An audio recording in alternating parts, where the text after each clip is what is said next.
Aku dianggap beban oleh suami yang punya gaji pas-pasan, bahkan ibu mertua justru meminta semua penghasilan suamiku dia yang atur.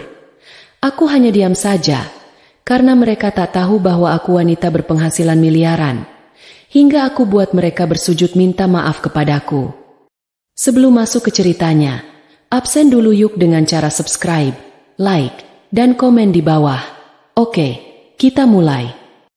Udara yang menggigit kulit, diatur pada suhu 18 derajat Celcius, adalah sebuah pertahanan, sebuah tembok transparan yang memisahkan dua dunia. Di dalam rumah bercat krem yang tampak sederhana namun tertata apik itu, sebuah oasis buatan berkuasa. Keheningannya hanya dipecah oleh desis halus AC dan suara reporter berita dari televisi layar datar 50 inci. Di luar, matahari tengah hari sedang melancarkan serangan gencarnya.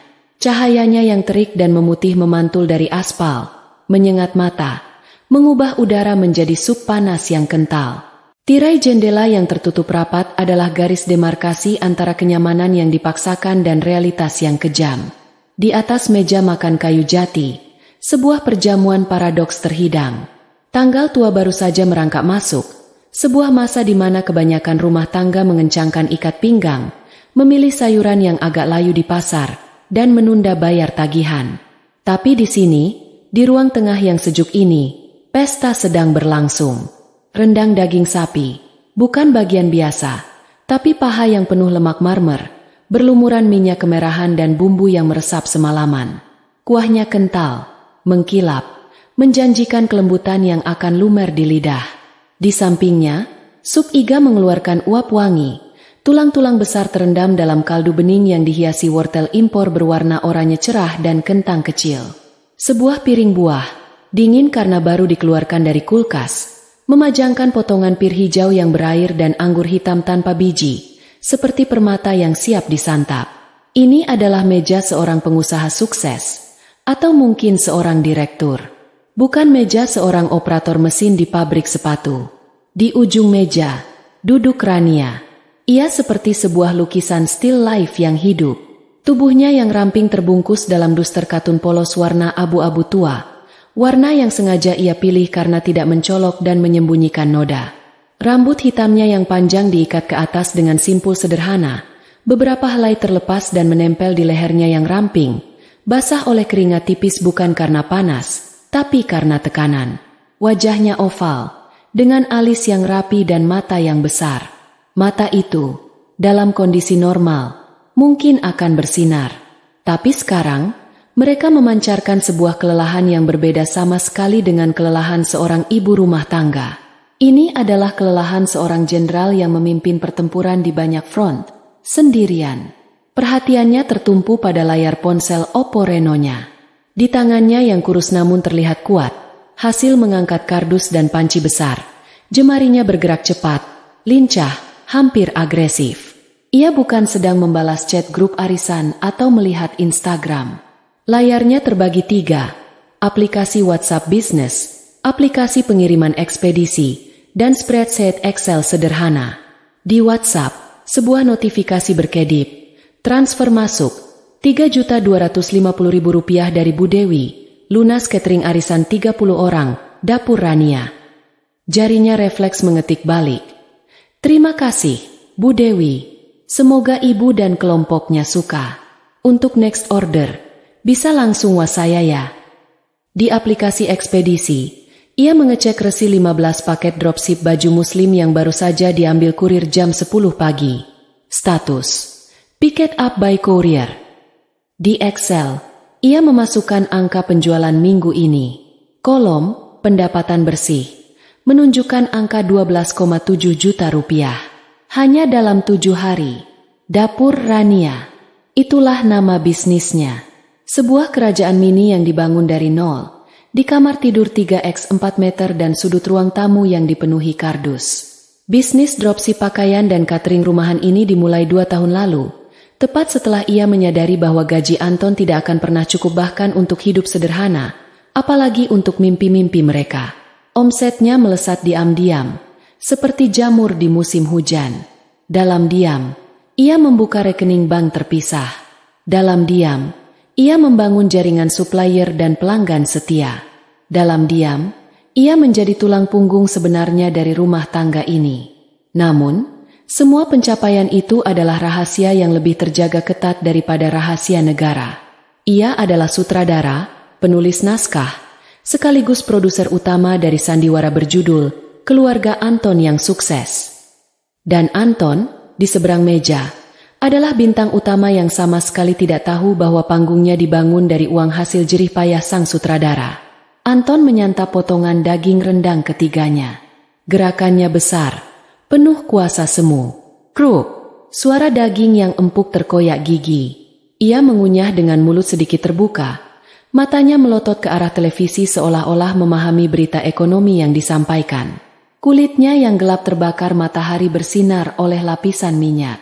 Ia baru saja pulang, bukan dari pabrik, tapi dari warung kopi 88 di ujung gang, tempat ia menghabiskan pagi dengan teman-teman seprofesi, mengeluh tentang bos, memamerkan foto motor barunya di grup WhatsApp, dan sesekali membuka aplikasi judi slot diam-diam di toilet. Setelah menelan, ia mengambil gelas berisi air es dengan es batu berbentuk kubus. Kulkas 2 pintu milik Rania memiliki ice maker. Ia menenggaknya habis dalam 3 kali tegukan besar. Gluk gluk gluk. Suaranya kasar, memecah keheningan. Lalu, dengan gerakan dramatis, ia mengambil tisu makan bermotif floral dari kotaknya, menyeka mulut yang berminyak, dan melemparkan tisu yang sudah kotor itu ke tengah meja. Tisu itu jatuh persis di antara piring rendang dan piring buah, seperti bendera yang ditancapkan di tanah taklukan. Gayanya adalah persis gaya seorang bos dalam sinetron-sinetron malam. Lelah, berkuasa, merasa dunia bergantung padanya. Denting, suara itu tidak keras, tapi tajam, seperti jarum yang menusuk balon ketegangan. Bukan teriakan, bukan pekikan, hanya suara sendok perak, hadiah pernikahan dari bibinya Rania, yang dibanting dengan tenaga penuh kendali ke pinggir piring keramik bermotif biru delft. Bunyi logam beradu dengan keramik itu nyaring, beresonansi di ruangan ber-AC yang sunyi. Rania tersentak hebat. Seluruh tubuhnya kaku sepersekian detik. Jantungnya yang sudah bekerja keras mengatur bisnis tadi, kini berdebar kencang karena alarm yang berbeda, alarm domestik. Kepalanya menoleh cepat ke arah Anton. Di matanya, terbaca kilasan panik. Lalu dengan cepat digantikan oleh topeng ketaatan yang sudah ia latih selama 2 tahun. Ran, suara Anton datar, namun mengandung timah di dalamnya. Kamu ini bisa nggak sih HP-nya ditaruh dulu? Kalimat itu sederhana, tapi nada di belakangnya penuh. Aku bos di sini, perhatianmu harus untukku. Apa yang kau lakukan tidak penting. Dengan refleks yang hampir seperti robot, Rania mematikan layar ponselnya. Ia melakukannya terlalu cepat, sehingga jarinya salah sentuh dan malah membuka kamera depan sejenak. Ia melihat bayangan wajahnya sendiri yang lelah dan tegang di layar, sebelum akhirnya mematikan ponsel dan meletakkannya di samping piring nasi putihnya yang masih utuh, tak tersentuh. Posisinya persis, sejajar dengan tepi piring. Maaf, Mas, bisiknya. Suaranya kecil, sengaja dibuat lembut, terlatih untuk merendah. Otaknya berpikir cepat, mencari alasan yang tak akan memicu kecurigaan lebih jauh. Tadi ada teman lama, Ani. Dia tanya resep rendangku. Katanya mau coba masak buat suaminya. Sebuah kebohongan kecil dan sederhana meluncur. Ia menyembunyikan fakta bahwa ia baru saja menerima transfer 3 juta lebih. Uang yang cukup untuk membayar cicilan motor NMAX yang lama bulan ini, atau untuk membeli bahan baku catering besar-besaran. Anton mendengus kasar. Suara itu seperti angin dari hidung kerbau, penuh cemooh dan ketidaksabaran. Ia mengambil gelas air es lagi, mengisi ulang dari teko di tengah meja, dan meneguknya lagi.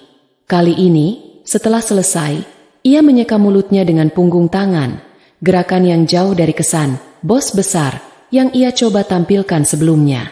Istri itu harusnya tahu diri, gerutunya. Suaranya rendah namun penuh beban tuntutan. Matanya memandang Rania, tidak dengan sayang, tapi dengan hakim yang menilai. Suami pulang kerja capek, butuh diperhatikan. Ia menekankan kata capek, Meski satu-satunya yang membuatnya capek hari ini adalah duduk di warung kopi. Kamu malah sibuk main HP terus. Urus apa sih dari tadi?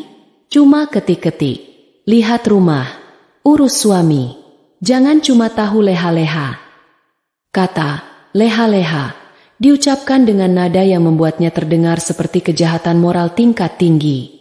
Rania menelan ludahnya. Di kerongkongannya ada sebuah gumpalan pahit yang naik.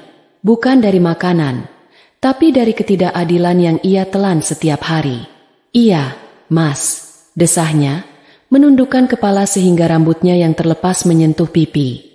Tadi aku sudah bersihkan rumah, cuci baju yang menumpuk, setrika baju kerjamu yang 3 setel, sama masak kesukaan Mas dari pagi. Rendangnya kan lama, harus. Ya, itu memang kewajibanmu. Potong Anton, cepat dan tumpul. Tidak ada ruang untuk penjelasan, apalagi pengakuan jerih payah. Bicaranya terpotong karena tangannya sudah meraih bungkus rokok gudang garam surya dan korek api gas dari saku celana pendeknya. Klik, SSST, nyala api biru kecil menjilat ujung rokok.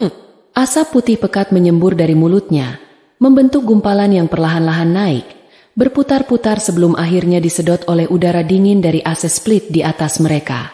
Sebagian asap yang lebih bandel menempel pada permukaan gorden bludru warna krem yang menghiasi jendela. Gorden itu adalah pembelian online Rania saat ada flash sale, dengan diskon 70%. Ia membelinya karena bahannya tebal dan bisa memblokir panas. Kini, ia perlahan-lahan menguning karena nikotin. Bau tembakau murah yang tajam dan menyengat itu bercampur dengan aroma rempah rendang yang kaya dan kompleks. Bagi Rania, ini adalah kombinasi yang menjijikan, sebuah pengingat akan paradoks yang ia jalani. Hal-hal indah dan hal-hal buruk dipaksa hidup berdampingan, dan ia harus berpura-pura semuanya baik-baik saja. Ia membenci asap rokok ini. Bukan hanya karena baunya, tapi karena apa yang diwakilinya. Pemborosan, Rp600.000 sebulan hanya untuk rokok, ketidakpedulian terhadap kesehatannya dan simbol kekuasaan mutlak Anton atas ruangnya sendiri. Tapi ia tak pernah sekalipun berani melarang. Kata melarang telah dihapus dari kamus komunikasi mereka sejak awal pernikahan. Larangan adalah pembangkangan. Pembangkangan adalah perang. Dan Rania sudah terlalu lelah untuk berperang di front yang lain. Coba kamu lihat istri teman-temanku di pabrik, Anton melanjutkan, sambil mengetuk-ngetuk abu rokoknya ke asbak kaca kecil berbentuk hati, pemberian Bu Tejo waktu mereka menikah. Joko, yang di bagian finishing, istrinya jualan nasi bungkus ke karyawan pabrik. Lumayan, katanya bisa dapat 200.000 sehari. Satunya lagi, Dika, istrinya kalau lagi mau lebaran atau Natal, bikin kue kering pesanan. Bisa buat nutup kebutuhan anak sekolah.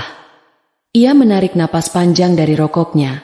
Matanya menyipit memandang Rania seolah-olah ia adalah proyek yang gagal. Mereka sibuk bikin kue, jahit, atau apa kek yang menghasilkan, yang bisa bantu suami. Ia menghembuskan asap ke arah langit-langit, dengan gaya seorang pemikir yang sedang kecewa. Kamu, dari dulu ya gitu, cuma ngandelin gaji suami. Habis. Tangannya yang bebas menunjuk sekeliling ruangan, sebuah gerakan dramatis. Untung gajiku gede, jadi bisa nutup gaya hidupmu yang maunya serba enak ini. Nada di sini naik, penuh dengan kebanggaan palsu dan tuduhan. Listrik nyala terus kayak hotel. AC dingin minta ampun. Makan harus daging terus. Buah harus impor. Nasi aja pakai beras mahal. Boros. Ran. Boros. Gaji gede.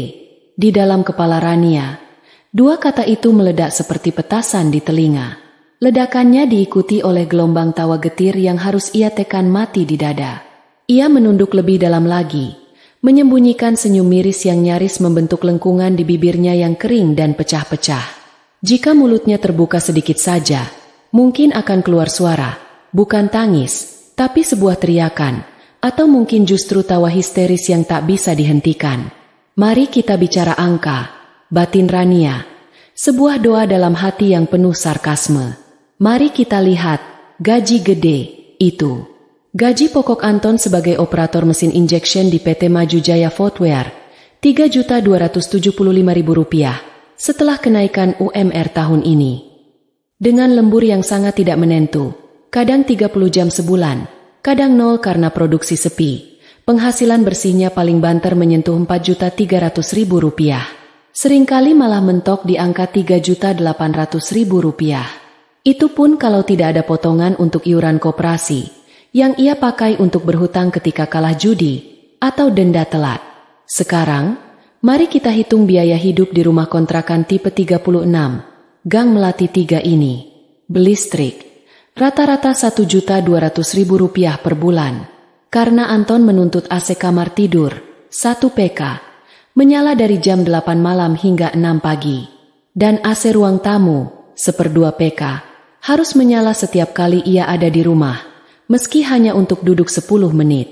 Air PDAM, Rp125.000. Bensin motor Anton, NMAX 155 cc minimal Rp650.000. Ia sering jalan-jalan tanpa tujuan. Rokok Anton, gudang garam Surya, 2 bungkus sehari Rp600.000. Cicilan motor NMAX, yang lama, masih tersisa 10 bulan Rp1.350.000. Belanja kebutuhan pokok, beras premium, minyak kemasan, gas 12 kg, sabun cuci pasta gigi merek minimal Rp1.800.000 untuk standar yang Anton inginkan. Lauk pauk, sayur, dan buah, ini variabel, tapi dengan selera Anton, minimal Rp2 juta.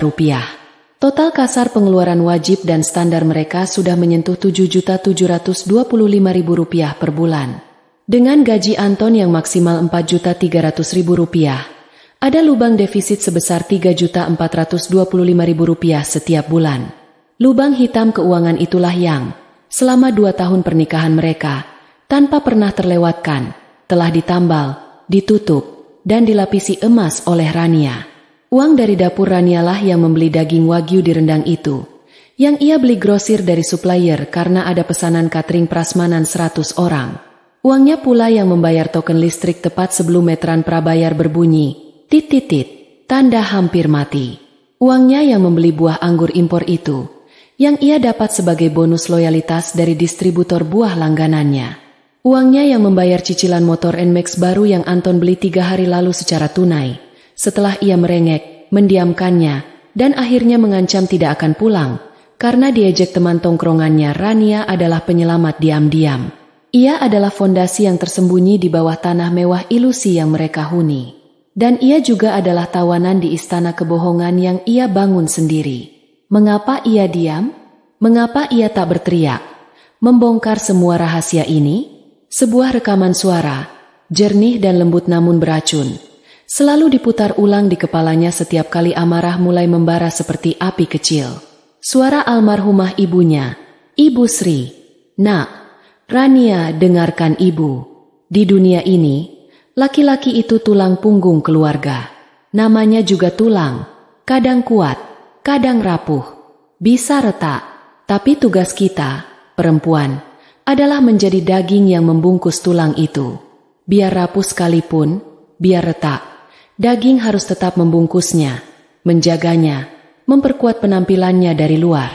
Jaga wibawa suamimu di depan orang, Rania. Seburuk apapun keadaannya di rumah, seberapapun rapuhnya, jangan pernah kau permalukan dia di depan umum. Harga diri laki-laki itu lebih mahal dari emas. Kalau kau jaga wibawanya di depan orang, di dalam rumah, dia akan menghargaimu. Percaya pada ibu. Nasihat yang terdengar sangat bijak, sangat womanly, dan sangat tradisional itu telah ia telan mentah-mentah, dijadikan mantra untuk bertahan. Ia membungkus tulang punggung yang rapuh dan retak itu dengan daging, kebohongan yang tampak gemuk dan sehat. Ia memperkuat penampilan Anton di depan orang. Dan hasilnya, bukan penghargaan, bukan cinta yang lebih dalam, melainkan penghinaan yang kian menjadi, ekspektasi yang kian tinggi, dan beban yang kian berat. Ia diam karena ia diajarkan bahwa itulah pengorbanan seorang istri. Dan pengorbanannya telah berubah menjadi sebuah penjara yang nyaman bagi Anton, dan kuburan bagi kebahagiaannya sendiri. Sore itu, pukul 16.45, Matahari mulai kehilangan sebagian kekejamannya, namun hawa gerah masih menggantung seperti selimut basah. Panggung sandiwara berpindah ke halaman depan, di bawah cahaya keemasan yang mulai memanjang. Anton telah berganti kostum. Kaun polo lacos palsu telah diganti dengan tank top oblong putih yang sudah tipis dan celana pendek kargo. Ia berdiri dengan sikap seorang raja yang sedang memeriksa kuda perang barunya. Dan, kuda perang, itu adalah sebuah mesin yang mengilap bagai batu hitam di sungai. Yamaha NMAX 155 Connected, warna black emerald.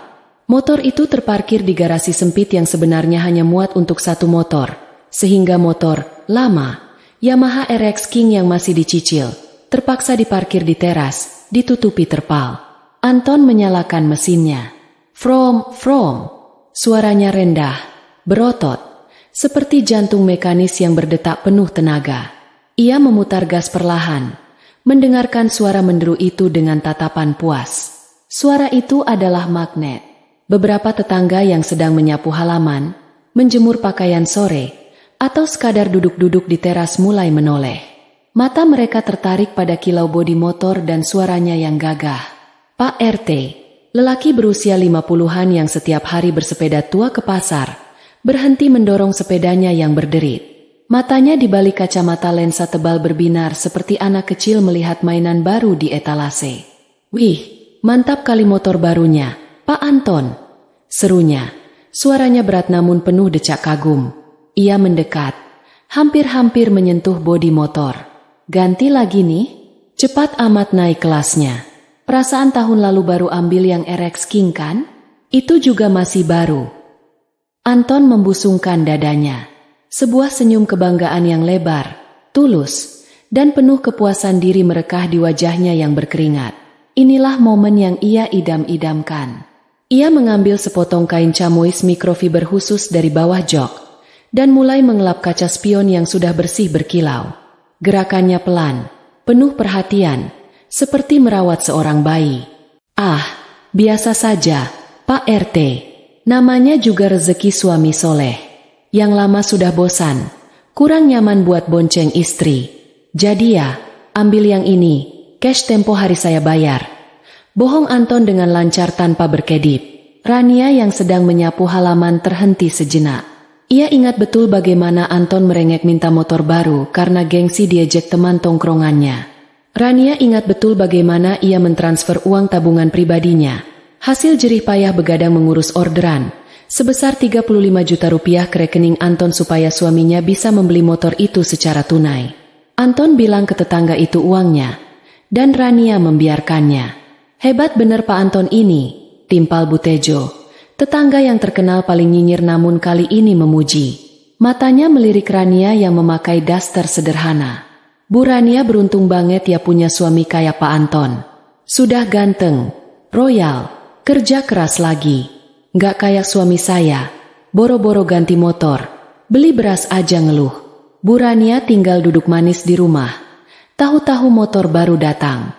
Enak ya jadi pengangguran tapi suami kaya. Kalimat itu menusuk jantung Rania. Pengangguran? Jika mereka tahu bahwa Rania bangun jam 3 pagi untuk merekap orderan dan baru tidur jam 12 malam setelah memastikan semua paket siap kirim, mungkin mereka akan menelan ludah mereka sendiri. Anton tertawa renyah, merangkul pundak Rania dengan gaya yang dibuat-buat mesra. Ya begitulah, Bu Tejo. Saya memang manajakan istri. Kasihan dia kalau harus mikir cari duit. Biar dia di rumah saja, ngurus saya. Walaupun kadangnya borosnya minta ampun.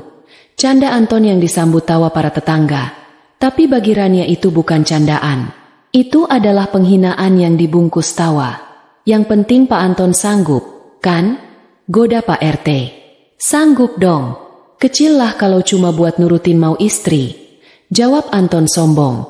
Rania hanya tersenyum tipis. Senyum yang tak sampai ke matanya. Ia melihat sorot mata Anton yang begitu menikmati pujian semu itu. Suaminya kecanduan validasi, kecanduan dianggap sukses. Padahal pondasi keuangannya rapuh seperti kerupuk kena air. Rania masuk ke dalam rumah dengan alasan ingin mengambilkan minum, padahal dadanya sesak. Di dapur, ia melihat notifikasi di ponselnya. Tagihan kartu kredit Anton untuk gaya hidup dan top up judi slot online-nya sudah jatuh tempo. Rania menghela napas panjang, lalu dengan jari gemetar, ia menekan tombol bayar lewat aplikasi bank di ponselnya. Lagi-lagi, uang Rania yang menyelamatkan wajah Anton. Entah sampai kapan topeng kemewahan ini bisa ia pertahankan sendirian. Ketenangan semu yang dibangun Rania mulai goyah 3 hari kemudian. Siang itu, saat matahari sedang terik-teriknya memanggang aspal jalanan, sebuah taksi berhenti tepat di depan pagar rumah Rania. Rania yang sedang sibuk membungkus paket-paket catering berupa sambal kemasan botol di ruang tamu, langsung terlonjak kaget saat mendengar suara klakson panjang, diikuti teriakan yang sangat ia kenal. "Rania, buka pagarnya. Lama banget sih." Suara itu melengking, tajam, dan penuh tuntutan. Jantung Rania berdegup kencang. Ia mengenali suara itu. Itu suara Bu Marta, ibu mertuanya. Rania buru-buru menyembunyikan botol-botol sambal dan stiker label jualannya ke dalam kardus besar di bawah meja, lalu berlari keluar. Benar saja, di depan pagar berdiri sosok wanita parubaya dengan dandanan menor, memakai kacamata hitam besar, dan membawa 2 koper besar. "Ibu, kok nggak kabari dulu kalau mau datang?" tanya Rania sambil tergopoh-gopoh membukakan gembok pagar. Ia mencium tangan mertuanya dengan takzim, meski hatinya was-was. Bu Marta menarik tangannya cepat-cepat, lalu mengibaskan kipas tangannya dengan heboh. "Memangnya kalau mau ke rumah anak sendiri harus bikin proposal? Panas banget ini. Anton mana? Kok bukan dia yang jemput?" "Mas Anton masih kerja, Bu. Ini kan jam 2 siang. Jawab Rania sambil berusaha mengangkat koper Bu Marta yang berat. "Halah, kerja keras bagai kuda demi menghidupi istri yang di rumah cuma ongkang-ongkang kaki." Sindir Bu Marta pedas sambil melenggang masuk ke dalam rumah tanpa membantu Rania membawa barang. Begitu masuk ke dalam rumah, mata elang Bu Marta langsung menyapu seisi ruangan. "Dingin banget ini AC. Pasti nyala 24 jam ya? Astaga, Rania, kamu ini benar-benar nggak punya otak ya soal penghematan? Listrik itu mahal. Mentang-mentang Anton gajinya gede, kamu hambur-hamburkan seenaknya." Rania yang baru saja masuk dengan napas tersengal membawa koper hanya bisa menunduk. "Lagi panas banget di luar, Bu. Lagian Mas Anton kalau pulang suka marah kalau rumah panas." Bu Marta tidak peduli. Ia berjalan berkeliling rumah seperti seorang auditor yang sedang mencari kesalahan fatal. Ia membuka kulkas, melihat isinya yang penuh dengan bahan makanan premium. Stok untuk catering Rania sebenarnya, tapi Bu Marta tidak tahu. Daging wagyu, salmon, keju mahal. Bu Marta membolak-balik kemasan makanan itu dengan tatapan sinis. "Kamu ini makan apa sih? Gaya hidupmu sudah kayak istri pejabat." Kasihan Anton, uangnya habis dimakanin istrinya buat beli makanan mahal begini. Padahal makan tempe tahu juga kenyang. Itu ada diskon kemarin, Bu. Elak Rania lemah. Ia tidak mungkin bilang itu bahan baku pesanan pelanggan VVIP yang akan ia masak nanti malam. Bu Marta lalu berjalan ke sudut ruang tamu, tempat Rania belum sempat membereskan tumpukan paket yang baru datang dari kurir ekspedisi pagi tadi. Ada tumpukan bubble wrap, kardus-kardus baru, dan beberapa botol kosong kemasan cantik. Ini apa lagi? Bu Marta menendang pelan tumpukan kardus itu. "Belanjaan online lagi? Ya ampun, Rania, tiap hari kerjaanmu cuma check out keranjang oranye? Bukan, Bu, itu." "Alah, nggak usah ngeles," potong Bu Marta cepat. Ia berjongkok dan merobek salah satu paket yang belum dibuka. Isinya adalah selotip khusus dan stiker Tang Yu. Bu Marta mengernyit. "Buat apa beli beginian? Sampah. Kamu ini benar-benar boros. Uang Anton kamu bakar buat beli barang-barang gak jelas." Rania menahan air matanya. Ingin sekali ia berteriak bahwa semua barang itu adalah modal usahanya. Bahwa dari tumpukan kardus itulah ia bisa membelikan Bu Marta gamis mahal bulan lalu yang diklaim Anton sebagai hadiah darinya. Tapi Rania menahannya. Ia takut ribut. Malam harinya, suasana makan malam terasa sangat mencekam. Anton sudah pulang. Wajahnya terlihat lelah namun langsung cerah saat melihat ibunya. Masakan ibu memang paling juara. Beda sama masakan istrimu yang rasanya hambar. Puji Anton sambil mengunyah sayur lodeh buatan Bu Marta. Padahal biasanya Rania masak rendang ia lahap sampai tandas. Sekarang ia menjatuhkan istrinya demi menyenangkan ibunya. Bu Marta tersenyum puas, lalu menatap Rania tajam. Dengar itu, Ran. Jadi istri itu harus pintar masak, pintar ngatur duit. Tadi ibu lihat kulkas penuh barang mahal. Terus di ruang tamu numpuk paket belanjaan. Kamu ini mau bikin suami mati muda karena kerja Rodi? Anton berhenti mengunyah, menatap Rania dengan pandangan menuduh. Seolah ia lupa bahwa ia baru saja kalah judi slot Rp500.000 di jam istirahat tadi. Ia butuh pelampiasan. Kamu belanja apa lagi sih, Ran? Kan aku sudah bilang irit. Gajiku memang besar, tapi bukan buat dibuang-buang. Itu bukan belanjaan aneh-aneh, Mas. Itu cuma... Rania mencoba menjelaskan. Cuma apa? Cuma sampah. Sela Bu Marta. Ton, ibu kasih tahu ya, istrimu ini bahaya. Diam-diam menghanyutkan. Di depanmu manis, di belakangmu dia gerogoti hartamu. Lihat itu tetangga sebelah. Istrinya bantu suami jualan gorengan. Lah Rania, cuma tahu scrolling HP dan belanja. Suami kerja banting tulang. Istri di rumah cuma tahu habiskan uang buat beli barang gak penting. Kata-kata, istri boros. Itu keluar dengan sangat fasih dari mulut Bu Marta. Anton membanting sendoknya lagi. Kali ini lebih keras hingga piring retak sedikit. Kamu denger nggak kata ibu? Mulai besok, kurangin main HP. Jangan belanja-belanja online lagi. Kalau aku lihat ada paket datang lagi, aku bakar sekalian sama HP-mu. Bentak Anton. Rania menatap suaminya dengan tatapan tak percaya. Di depan ibunya, Anton berubah menjadi monster yang sok berkuasa. Padahal Rania tahu betul, saldo di ATM Anton saat ini tinggal 200.000 perak. Tidak cukup untuk belanja mingguan. Selama ini Rania yang diam. Maaf, Mas. Maaf, Bu. Ucap Rania lirih. Suaranya bergetar. Ia memilih mengalah lagi malam ini. Namun di dalam hatinya, ada sesuatu yang mulai retak. Sama seperti piring yang dipukul Anton tadi. Kesabarannya mulai menipis. Rania meremas roknya di bawah meja. Tunggu saja, batinnya. Tunggu sampai kalian tahu siapa yang sebenarnya menghidupi rumah ini. Bu Marta tersenyum penuh kemenangan melihat menantunya terpojok.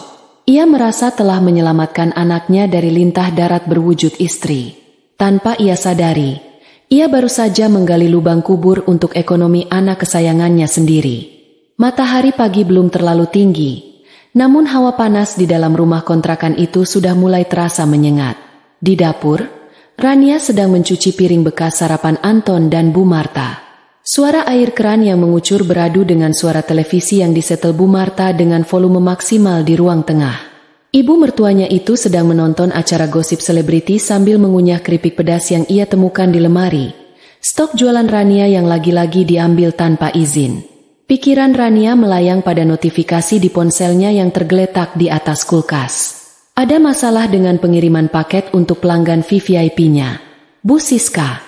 Bu Siska memesan paket skincare impor seharga 4 juta rupiah sebagai hampers untuk relasinya. Karena ada kesalahan input alamat dari pihak ekspedisi, paket itu diretur kembali ke alamat pengirim, yaitu rumah Rania, sebelum nanti harus dikirim ulang manual oleh Rania. Rania cemas, takut paket itu datang di saat yang tidak tepat, dan ketakutan itu menjadi kenyataan. Paket, atas nama Rania. Teriakan kurir dari balik pagar terdengar lantang. Jantung Rania mencelos. Ia buru-buru mematikan keran air, mengelap tangannya yang basah ke daster, dan hendak berlari ke depan. Namun, langkahnya kalah cepat. Bu Marta, yang pendengarannya mendadak setajam radar jika menyangkut kata paket, sudah lebih dulu melesat ke pintu depan. Sini, biar saya yang terima. Seru Bu Marta garang kepada kurir. Ia menyambar kotak berukuran sedang yang dibungkus rapi dengan kertas kado elegan dan pita emas itu. Rania sampai di teras dengan napas tertahan. Bu, itu barang titipan teman. Bu Marta tidak menggubris. Ia membolak-balik kotak itu. Matanya membelalak melihat logo merek skincare terkenal yang tercetak di stiker pengiriman. El Amour Paris. Heh, Rania, kamu pikir ibu bodoh? Ibu tahu merek ini. Ini skincare mahal yang iklannya sering muncul di TV. Harganya jutaan. Bu, dengerin Rania dulu. Itu bukan buat Rania. Itu pesanan orang yang nyasar balik ke sini. Rania mencoba meraih kotak itu, tapi Bu Marta menepis tangannya kasar. Alasan, pesanan orang kok dikirim ke rumah sendiri? Kamu pasti beli ini buat dirimu sendiri kan? Biar mukamu mulus. Biar bisa genit di luar sana sementara anakku banting tulang sampai kurus. Teriak Bu Marta. Suaranya mengundang perhatian beberapa tetangga yang mulai mengintip dari balik pagar. Tepat saat keributan itu memuncak, suara motor NMAX terdengar menderu masuk ke halaman. Anton pulang lebih awal. Wajahnya kusut, matanya merah, dan aura tubuhnya memancarkan kekesalan yang pekat. Rania tahu tanda-tanda itu. Anton baru saja kalah judi. Benar saja, sejam yang lalu di pabrik, Anton bersembunyi di toilet untuk memutar spin judi slot andalannya. Ia baru saja menyetorkan sisa uang belanja bulanan sebesar Rp500.000.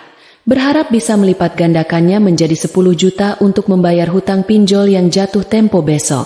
Namun, nasib berkata lain. Uang itu lenyap dalam hitungan menit. Anton pulang dengan kepala pening dan emosi yang siap meledak.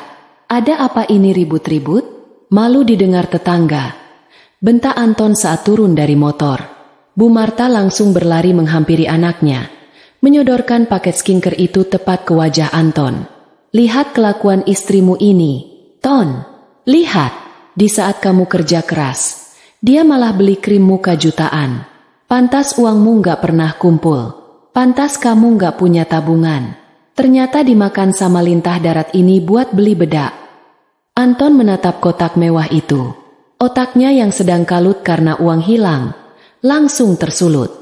Bayangan uang 500.000-nya yang hangus bercampur dengan kemarahan melihat barang mewah di tangan ibunya. Ia tidak peduli fakta sebenarnya. Yang ia butuhkan saat ini adalah pelampiasan atas kegagalannya sendiri. Dan Rania adalah sasaran paling empuk. Anton melangkah lebar mendekati Rania. Bener ini kamu beli, Ran? Suaranya rendah tapi menakutkan. Mas, demi Allah, itu bukan punyaku. Itu barang pelanggan yang retur. Rania mencoba menjelaskan. Matanya mulai berkaca-kaca. Halah, bohong. Potong Bu Marta. Mana ada barang pelanggan dibungkus pita emas begini? Ini pasti kado buat diri sendiri kan? Ngaku aja. Kamu tuh ya. Anton menunjuk wajah Rania. Telunjuknya gemetar menahan amarah. Aku pusing mikirin cicilan. Pusing mikirin kebutuhan rumah. Kamu malah enak-enakan belanja barang branded. Kamu sadar nggak sih posisimu itu cuma numpang hidup? Kamu itu parasit. Kata, parasit, itu menghantam dada Rania lebih keras daripada tamparan fisik. Ia menatap suaminya tak percaya. Selama ini ia yang diam-diam membayar cicilan motor NMAX yang sedang diduduki Anton itu. Ia yang membayar token listrik agar Anton bisa tidur nyenyak dengan AC. Ia yang membelikan rokok Anton. Dan sekarang ia disebut parasit? Mas, jaga ucapanmu. Aku gak pernah minta uang sepeser pun buat beli skincare. Rania membela diri. Nadanya mulai meninggi. Berani kamu ngelawan suami? Anton yang merasa wibawanya diinjak di depan ibunya, langsung gelap mata. Ia merampas kotak dari tangan ibunya dan membantingnya sekuat tenaga ke lantai teras. Praang! Bunyi botol kaca pecah terdengar menyayat hati. Cairan serum mahal dan krim wajah berhamburan keluar, membasahi lantai keramik putih. Bau wangi menyerbak, bercampur dengan bau amis kemarahan. Itu harganya 4 juta. Mas? Bisik Rania, lemas melihat barang dagangannya hancur. Itu artinya ia harus mengganti rugi uang pelanggannya dari kantong pribadi. Bodoh amat. Mau 4 juta. Mau 10 juta, aku nggak peduli. Ini peringatan buat kamu ya, Rania. Kalau kamu nggak bisa diatur, nggak bisa hemat, mending kamu pergi dari sini. Anton berteriak lantang. Bu Marta tersenyum puas di belakang punggung Anton. Ia merasa menang. Ia menepuk bahu Anton. Bagus, Ton. Laki-laki itu harus tegas. Jangan mau diinjak istri yang taunya cuma dandan. Ibu dukung kamu 1000%. Rania menatap nanar pecahan kaca di lantai. Ia tidak menangis. Anehnya, air matanya justru kering. Rasa sakit yang tadi menusuk jantungnya perlahan berubah menjadi rasa dingin yang kebas. Ia menatap Anton, lalu menatap Bu Marta. Baik, Mas, kalau itu maumu, ucap Rania pelan. Sangat pelan hingga hampir tak terdengar. Namun di balik suara pelan itu, ada sebuah keputusan besar yang sedang ia patri dalam hatinya. Anton mendengus kasar, lalu masuk ke dalam rumah tanpa menoleh lagi, diikuti Bu Marta yang berjalan dengan dagu diangkat tinggi. Rania dibiarkan sendiri di teras, memunguti pecahan kaca dan membersihkan cairan lengket itu. Di dalam kamar mandi, Rania mencuci tangannya yang terkena sedikit pecahan kaca. Ia menatap pantulan dirinya di cermin. Wajah lelah, mata sembab, das terlusuh. Parasit ya? Gumamnya pada cermin. Oke, kita lihat siapa yang sebenarnya parasit di rumah ini. Rania keluar dari kamar mandi, mengambil ponselnya, dan mengirim pesan singkat pada Bu Siska. Maaf Bu, paket pecah di jalan. Saya refund uang Ibu 100% hari ini plus bonus untuk orderan berikutnya. Mohon maaf atas ketidaknyamanannya. Setelah mentransfer uang ganti rugi 4 juta rupiah, yang bagi Rania sebenarnya uang kecil dibanding harga dirinya, Rania duduk di tepi kasur. Ia menunggu malam tiba. Ia menunggu saat yang tepat untuk melepaskan beban yang selama ini ia pikul sendirian di punggungnya. Beban berupa gengsi suami dan keserakahan mertua. Malam harinya, suasana di ruang makan terasa canggung dan dingin. Hanya suara denting sendok yang terdengar. Anton makan dengan lahap, seolah kejadian siang tadi tidak pernah terjadi. Bu Marta terus-menerus menambahkan lauk ke piring Anton sambil melirik sinis ke arah Rania yang hanya makan nasi putih dengan sedikit kuah sayur. Setelah makan selesai, Bu Marta berdeham keras. Ini adalah tanda bahwa sidang akan dimulai. Rania, duduk di sini. Jangan ke dapur dulu. Perintah Bu Marta sambil menepuk kursi kosong di hadapannya. Rania menurut. Ia duduk dengan tenang. Kedua tangannya terlipat di atas meja. Wajahnya datar, tanpa ekspresi. Tadi ibu sudah bicara panjang lebar sama suamimu. Bu Marta membuka percakapan dengan nada sok bijak. Kejadian tadi siang itu bukti kalau kamu gak becus pegang uang dan gak becus atur prioritas. Anton kerja keras. Tapi hasilnya nggak kelihatan karena kebocoran pengeluaran yang nggak jelas dari kamu. Anton mengangguk setuju, sambil menyulut rokoknya. Iya, aku capek. Ran, tiap bulan gaji habis, nggak ada sisa. Padahal gajiku di atas rata-rata orang sini. Rania hampir saja tertawa mendengarnya. Gaji di atas rata-rata? 4,5 juta itu bahkan tidak cukup untuk menutup gaya hidup Anton yang ingin terlihat seperti manajer. Tapi Rania menahan tawanya. Ia membiarkan mereka bicara. Jadi, lanjut Bu Marta, matanya berbinar licik.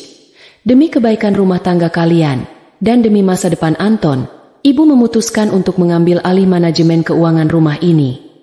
Rania mengangkat alisnya sedikit. Maksud Ibu? Mulai bulan ini, semua gaji Anton akan diserahkan ke Ibu.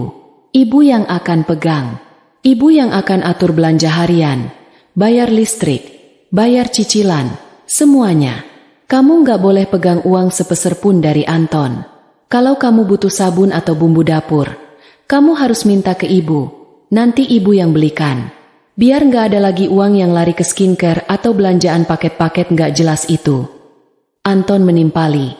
Ini solusi terbaik. Ran, Ibu itu lebih berpengalaman atur duit. Dulu Ibu bisa besarin aku sendirian. Jadi aku percaya Ibu bisa mengamankan gajiku biar jadi tabungan. Dalam hati, Anton juga merasa lega. Dengan gaji dipegang ibunya, ia tidak perlu pusing ditanya Rania kemana sisa uangnya. Ia juga bisa lebih leluasa minta uang ke ibunya untuk keperluan mendesak alias deposit judi. karena ibunya pasti lebih gampang dibohongi daripada Rania yang teliti. Rania menatap kedua orang di hadapannya. Suami yang pengecut dan mertua yang serakah. Kombinasi yang sempurna untuk kehancuran. Jadi, Mas Anton setuju? Tanya Rania memastikan. Setuju 100%. Mulai besok, kartu ATM gajiku dipegang ibu. Jawab Anton mantap. Rania menarik napas panjang. Lalu menghembuskannya perlahan. Tidak ada air mata. Tidak ada permohonan. Yang ada hanya rasa lega yang luar biasa. Seperti beban ribuan ton baru saja diangkat dari pundaknya. Baik, ucap Rania sambil berdiri. Ia berjalan menuju laci meja rias di sudut ruangan. Mengambil sebuah buku catatan tebal bersampul hitam dan dompet Anton yang tergeletak di meja. Rania kembali ke meja makan. Ia meletakkan kartu ATM Anton di hadapan Bu Marta, lalu meletakkan buku catatan itu di sampingnya. Ini ATM Mas Anton. PIN-nya tanggal lahir Mas Anton, kata Rania dengan suara tenang namun tegas. Dan ini, buku catatan pengeluaran rumah tangga kita selama ini. Semua tagihan, tanggal jatuh tempo, dan rincian kebutuhan ada di situ. Bu Marta menyambar kartu ATM itu dengan mata berbinar-binar. Ia seperti memegang kunci brankas harta karun. Ia membayangkan di dalamnya ada uang puluhan juta hasil kerja keras anaknya. Ia tidak melirik buku catatan itu sedikit pun. Nah, gitu dong. Jadi istri itu harus nurut. Cibir Bu Marta sambil memasukkan kartu ATM ke dalam dompetnya sendiri. Rania tersenyum. Senyum yang dingin dan misterius. Tapi ada satu hal yang harus kita sepakati. Mas, Bu. Apalagi? Tanya Anton ketus. Karena ibu sudah mengambil alih tanggung jawab keuangan penuh. Itu artinya aku lepas tangan. Benar-benar lepas tangan. Rania menatap mata Anton lekat-lekat. Mulai detik ini, aku tidak akan mengeluarkan uang serupiah pun untuk urusan rumah ini. Listrik, air, makan, bensin Mas Anton, rokok, pulsa, kuota, cicilan motor, arisan, sumbangan lingkungan, semuanya silakan ibu yang atur dengan gaji Mas Anton yang besar itu. Ya memang begitu seharusnya. Potong Bu Marta angkuh. Kamu pikir ibu nggak bisa? Ibu ini sudah makan asam garam kehidupan. Uang Anton pasti cukup. Bahkan bakal sisa banyak kalau dipegang ibu. Nggak kayak kamu yang boros. Bagus kalau begitu. Rania mengangguk. Silakan ibu buktikan. Aku akan fokus mengurus diriku sendiri. Oh ya, karena aku nggak pegang uang belanja. Mulai besok aku nggak masak ya. Kan ibu yang pegang uangnya. Jadi terserah ibu mau belanja apa dan masak apa. Gampang, masak doang mah kecil. Kamu tinggal makan apa yang ibu masak. Jangan protes kalau cuma tempe. Lagi penghematan. Tantang Bu Marta. Siap, Bu. Aku nggak akan protes. Aku makan apa yang ada. Atau kalau nggak ada, aku cari makan sendiri di luar. Jawab Rania santai. Anton merasa ada yang aneh dengan sikap Rania. Biasanya Rania akan menangis atau memohon agar tetap dipercaya. Tapi kali ini, Rania terlihat merdeka. Tapi Anton menepis perasaan tidak enak itu. Ia terlalu senang karena merasa dibela ibunya. Ya sudah, sana masuk kamar. Jangan main HP terus. Usir Anton. Rania berbalik badan. Sebelum masuk ke kamar, ia menoleh sebentar. Selamat ya, Bu, atas jabatan barunya sebagai manajer keuangan. Selamat ya, Mas Anton. Uangnya sudah aman di tangan ibu. Semoga kalian bahagia. Pintu kamar ditutup. Rania mengunci pintu dari dalam. Ia bersandar di pintu sejenak. Lalu berjalan menuju lemari besinya yang tersembunyi di balik tumpukan baju. Ia membukanya, melihat tumpukan uang tunai hasil penjualan mingguan dan beberapa perhiasan emas yang ia beli sendiri. Rania mengambil ponselnya, membuka aplikasi mobile banking rekening pribadinya, rekening yang tidak pernah diketahui Anton. Saldonya menunjukkan angka 9 digit. Saatnya berhenti bersandiwara, bisik Rania pada dirinya sendiri. Ia membuka aplikasi PLN di ponselnya, menghapus ID pelanggan rumah itu dari daftar pembayaran otomatis. Ia membuka aplikasi Marketplace, menghapus tagihan otomatis cicilan paylater Anton yang selama ini ia bayarkan. Ia memutus semua aliran dana subsidinya. Di luar kamar, Bu Marta dan Anton sedang tertawa-tawa. Bu Marta sedang merencanakan belanja baju baru besok menggunakan kartu ATM Anton. Membayangkan saldonya masih utuh 5 juta atau lebih. Mereka tidak tahu, saldo di kartu itu hanya tinggal 500.000 rupiah. Sisa uang yang belum sempat Anton judikan. Dan mereka tidak tahu, tagihan listrik rumah ini yang biasa mencapai 1 juta per bulan akan jatuh tempo dalam 3 hari lagi. Malam itu, Rania tidur dengan sangat nyenyak. Jauh lebih nyenyak dari malam-malam sebelumnya. Ia tahu badai akan datang, tapi kali ini, ia bukan lagi orang yang akan basah kuyup. Ia hanya akan menjadi penonton yang duduk manis di tepi jendela, menyaksikan drama yang mereka ciptakan sendiri. Pagi pertama setelah kudeta keuangan itu, suasana rumah terasa aneh. Matahari pagi menerobos masuk melalui celah-celah ventilasi, namun udara di dalam rumah terasa lebih pengap dari biasanya. Rupanya, Rania sudah mematikan AC di ruang tengah dan ruang tamu sejak subuh. Biasanya, pendingin ruangan itu menyala non-stop untuk menjaga kenyamanan Anton yang tidak tahan panas. Tetapi hari ini baling-baling kipas angin tua di sudut ruanganlah yang berputar dengan suara berdecit, meniupkan angin hangat yang tidak banyak membantu. Bu Marta bangun dengan senyum lebar menghiasi wajahnya. Ia meregangkan tubuhnya di kasur empuk kamar tamu, merasa seperti ratu yang baru saja memenangkan sebuah kerajaan. Dalam bayangannya, kartu ATM berwarna biru di dalam dompetnya adalah tongkat kekuasaan. Ia membayangkan saldo di dalamnya berisi puluhan juta rupiah. Akumulasi dari gaji Anton yang menurutnya besar itu. Dengan semangat menggebu, Bu Marta berjalan menuju dapur, berharap disambut aroma masakan lezat seperti biasanya. Mungkin soto daging atau nasi uduk lengkap dengan lauk pauk mewah yang sering ia lihat di meja makan Rania. Namun, harapan itu hancur seketika saat ia menyingkap tudung saji di meja makan. Tidak ada rendang, tidak ada ayam goreng mentega, tidak ada potongan buah segar. Di atas meja hanya ada piring berisi tumpukan telur ceplok yang digoreng seadanya, sedikit gosong di pinggirannya, tempe goreng tepung yang terlihat dingin, dan sambal kecap sederhana. Nasi putih di rice cooker memang masih mengepul hangat, tapi lauknya benar-benar menjatuhkan selera makan Bu Marta yang sudah membumbung tinggi. Ini apa-apaan? Gumam Bu Marta. Matanya melotot menatap hidangan itu. Anton keluar dari kamar sambil menguap lebar. Rambutnya masih acak-acakan. Ia langsung duduk di kursi makan, siap menyantap sarapan. Masak apa hari ini, Bu? Kok baunya nggak sedap kayak biasanya? Tanya Anton sambil mengucek mata. Bu Marta mendengus kesal. Tanya sama istrimu itu. Masa ibu baru bangun dikasih makan begini? Katanya dia masih mau bantu urus rumah. Kok masakannya kayak makanan anak kos tanggal tua begini? Rania muncul dari arah dapur membawa teko berisi air putih hangat. Ia sudah mandi dan berpakaian rapi, mengenakan setelan santai namun terlihat bersih. Wajahnya tenang. Tidak ada guratan rasa bersalah sedikit pun. Ia meletakkan teko itu di meja. Loh, Ran, kok cuma telur? Protes Anton, menatap nanar piringnya. Lidahnya yang sudah terbiasa dimanjakan dengan daging sapi premium dan ikan segar merasa terhina melihat telur ceplok itu. Daging yang di kulkas mana? Atau ayam? Masak itu kek. Rania duduk di kursinya, mengambil nasi sedikit. Lalu mengambil 1 potong tempe. Bahan makanan di kulkas sudah habis. Mas, daging dan ayam yang kemarin itu jatah catering, bukan jatah rumah.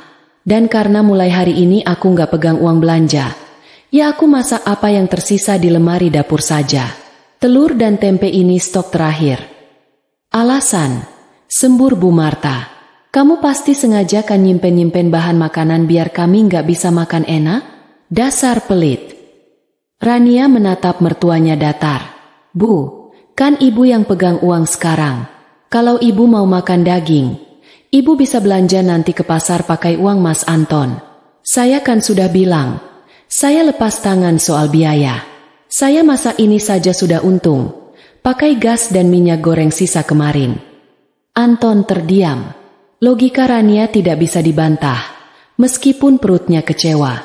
Ya sudah, Bu. nanti ibu belanja yang banyak. Beli daging sekilo, udang, cumi, masak yang enak buat nanti malam. Kan ATM sudah di ibu, kata Anton dengan nada meremehkan, seolah membeli semua itu semudah membalikan telapak tangan. Bu Marta tersenyum bangga, egonya kembali terangkat. Tenang saja, Ton. Nanti ibu bikin masakan yang jauh lebih enak dari masakan istrimu yang hambar ini. Ibu bakal atur gajimu biar kita bisa makan enak tiap hari tapi tetap hemat. Nggak kayak Rania yang boros. Sarapan pagi itu berlangsung dalam keheningan yang canggung. Anton makan dengan cepat lalu bersiap berangkat kerja. Namun, masalah baru muncul saat Anton hendak memakai sepatu kerjanya. Ran, wifi kok mati? Aku mau pesen ojek online gak bisa connect nih. Teriak Anton dari ruang tamu. Paket data di ponselnya memang sudah habis sejak 2 hari lalu. Dan ia selalu mengandalkan wifi rumah yang kencang. Rania yang sedang mencuci piring menyahut dari dapur. Suaranya terdengar santai namun menusuk. Oh, wifi sudah aku putus langganannya pagi ini. Mas, kan tagihannya 500.000 sebulan. Itu pakai uang pribadiku selama ini. Karena sekarang semua pengeluaran ditanggung gaji Mas Anton yang dipegang ibu, aku pikir itu pemborosan. Jadi aku stop saja. Anton ternganga. Ia baru sadar betapa ia sangat bergantung pada koneksi internet itu. Terus aku pesen ojek pakai apa? Pakai telepati. Minta tethering sama ibu atau beli kuota sendiri? Mas, kan ATM sudah di ibu. Jawab Rania enteng. Anton menggerutu panjang pendek. Ia menoleh ke ibunya. Bu, minta uang cash dong buat beli kuota sama bensin. ATM-nya kan di ibu. Bu Marta yang sedang asyik mematut diri di cermin ruang tamu tampak bingung. Loh, ibu belum sempat ke ATM ambil uang. Ton, di dompet ibu cuma ada uang receh sisa ongkos taksi kemarin. Yah, gimana sih bu? Terus aku berangkat kerja gimana? Anton mulai panik. Jam masuk kerja tinggal setengah jam lagi. Rania tiba-tiba melintas menuju kamarnya. Ia berhenti sejenak. Pakai uang saku celengan receh di atas lemari saja dulu. Mas, ada sekitar 20.000. Cukup buat bensin. Ojeknya batalin aja. Naik motor sendiri. Dengan wajah menekuk, Anton terpaksa mengorek-ngorek celengan ayam di atas lemari. Mengambil uang recehan logam untuk membeli bensin eceran. Ia berangkat kerja dengan perasaan dongkol, perut yang kurang kenyang, dan tanpa koneksi internet. Kemewahan kecil yang selama ini ia nikmati, sarapan enak, wifi kencang, uang saku tinggal minta, lenyap dalam satu pagi. Sepeninggal Anton, Bu Marta yang merasa bosan mencoba menyalakan televisi. Ia ingin menonton sinetron streaming langganan Rania. Namun, layar TV menampilkan tulisan, "No Internet Connection". Bu Marta membanting remote ke sofa. Dasar menantu kurang ajar. Fasilitas dimatiin semua. Umpat Bu Marta. Ia ingin marah pada Rania. Tapi pintu kamar Rania tertutup rapat dan terkunci. Di dalam kamar tidur utama yang kini menjadi benteng pertahanannya, Rania sedang duduk bersila di lantai. Ia tidak sedang menangis atau meratapi nasib. Di sekelilingnya, tertumpuk kotak-kotak kontainer plastik berisi stok barang dagangannya. Ia sedang menata ulang manajemen bisnisnya. Rania mengambil ponselnya, mengaktifkan paket data pribadi yang baru ia beli. Notifikasi pesanan masuk bertubi-tubi. Ada 50 pesanan dropship dan 3 pesanan catering nasi kotak untuk acara kantor besok lusa. Alhamdulillah, bisik Rania. Ia mulai mengetik pesan kepada para supliernya. Mengalihkan alamat pengiriman barang retur ke alamat kontrakan temannya agar tidak lagi dicegat oleh Bu Marta. Ia juga menghubungi admin ekspedisi langganannya untuk menjemput paket di jam saat Bu Marta biasanya tidur siang atau sedang keluar. Rania tersenyum tipis melihat layar ponselnya. Saldo rekening bisnisnya bertambah lagi 2 juta rupiah pagi ini. Sementara di luar sana, Bu Marta dan Anton sedang terjebak dalam ilusi bahwa mereka kaya raya. Rania memutuskan untuk menarik diri sepenuhnya dari urusan rumah. Ia tidak akan keluar kamar kecuali untuk ke kamar mandi atau mengambil air minum. Ia akan membiarkan mereka menikmati euforia memegang kekuasaan itu. Siang harinya, Bu Marta yang kelaparan terpaksa menggoreng telur lagi karena ia tidak punya uang tunai untuk belanja ke warung sayur. Dan ia malas berjalan kaki ke ATM yang letaknya lumayan jauh di depan komplek perumahan. Nanti sajalah pas Anton pulang, sekalian minta antar ke ATM ambil uang banyak. Pikir Bu Marta sambil mengunyah telur dadar yang keasinan buatannya sendiri. Besok baru aku belanja besar-besaran. Aku mau bikin syukuran kecil-kecilan undang tetangga. Biar mereka tahu kalau sekarang aku yang pegang kendali dan Rania nggak ada apa-apanya. Bu Marta tidak tahu bahwa keputusan menunda ke ATM itu adalah perpanjangan waktu bagi ketenangannya yang semu. Ia masih memeluk angan-angan bahwa di dalam kartu plastik biru itu tersimpan dana yang cukup untuk membiayai gengsinya. Ia tidak tahu bahwa angka di dalam mesin itu siap menamparnya dengan kenyataan yang sangat pahit. Malam itu, rumah gelap gulita di bagian belakang karena lampu kamar mandi putus dan Rania tidak menggantinya. Anton pulang dengan wajah lelah, mengeluh panas karena tidak ada AC.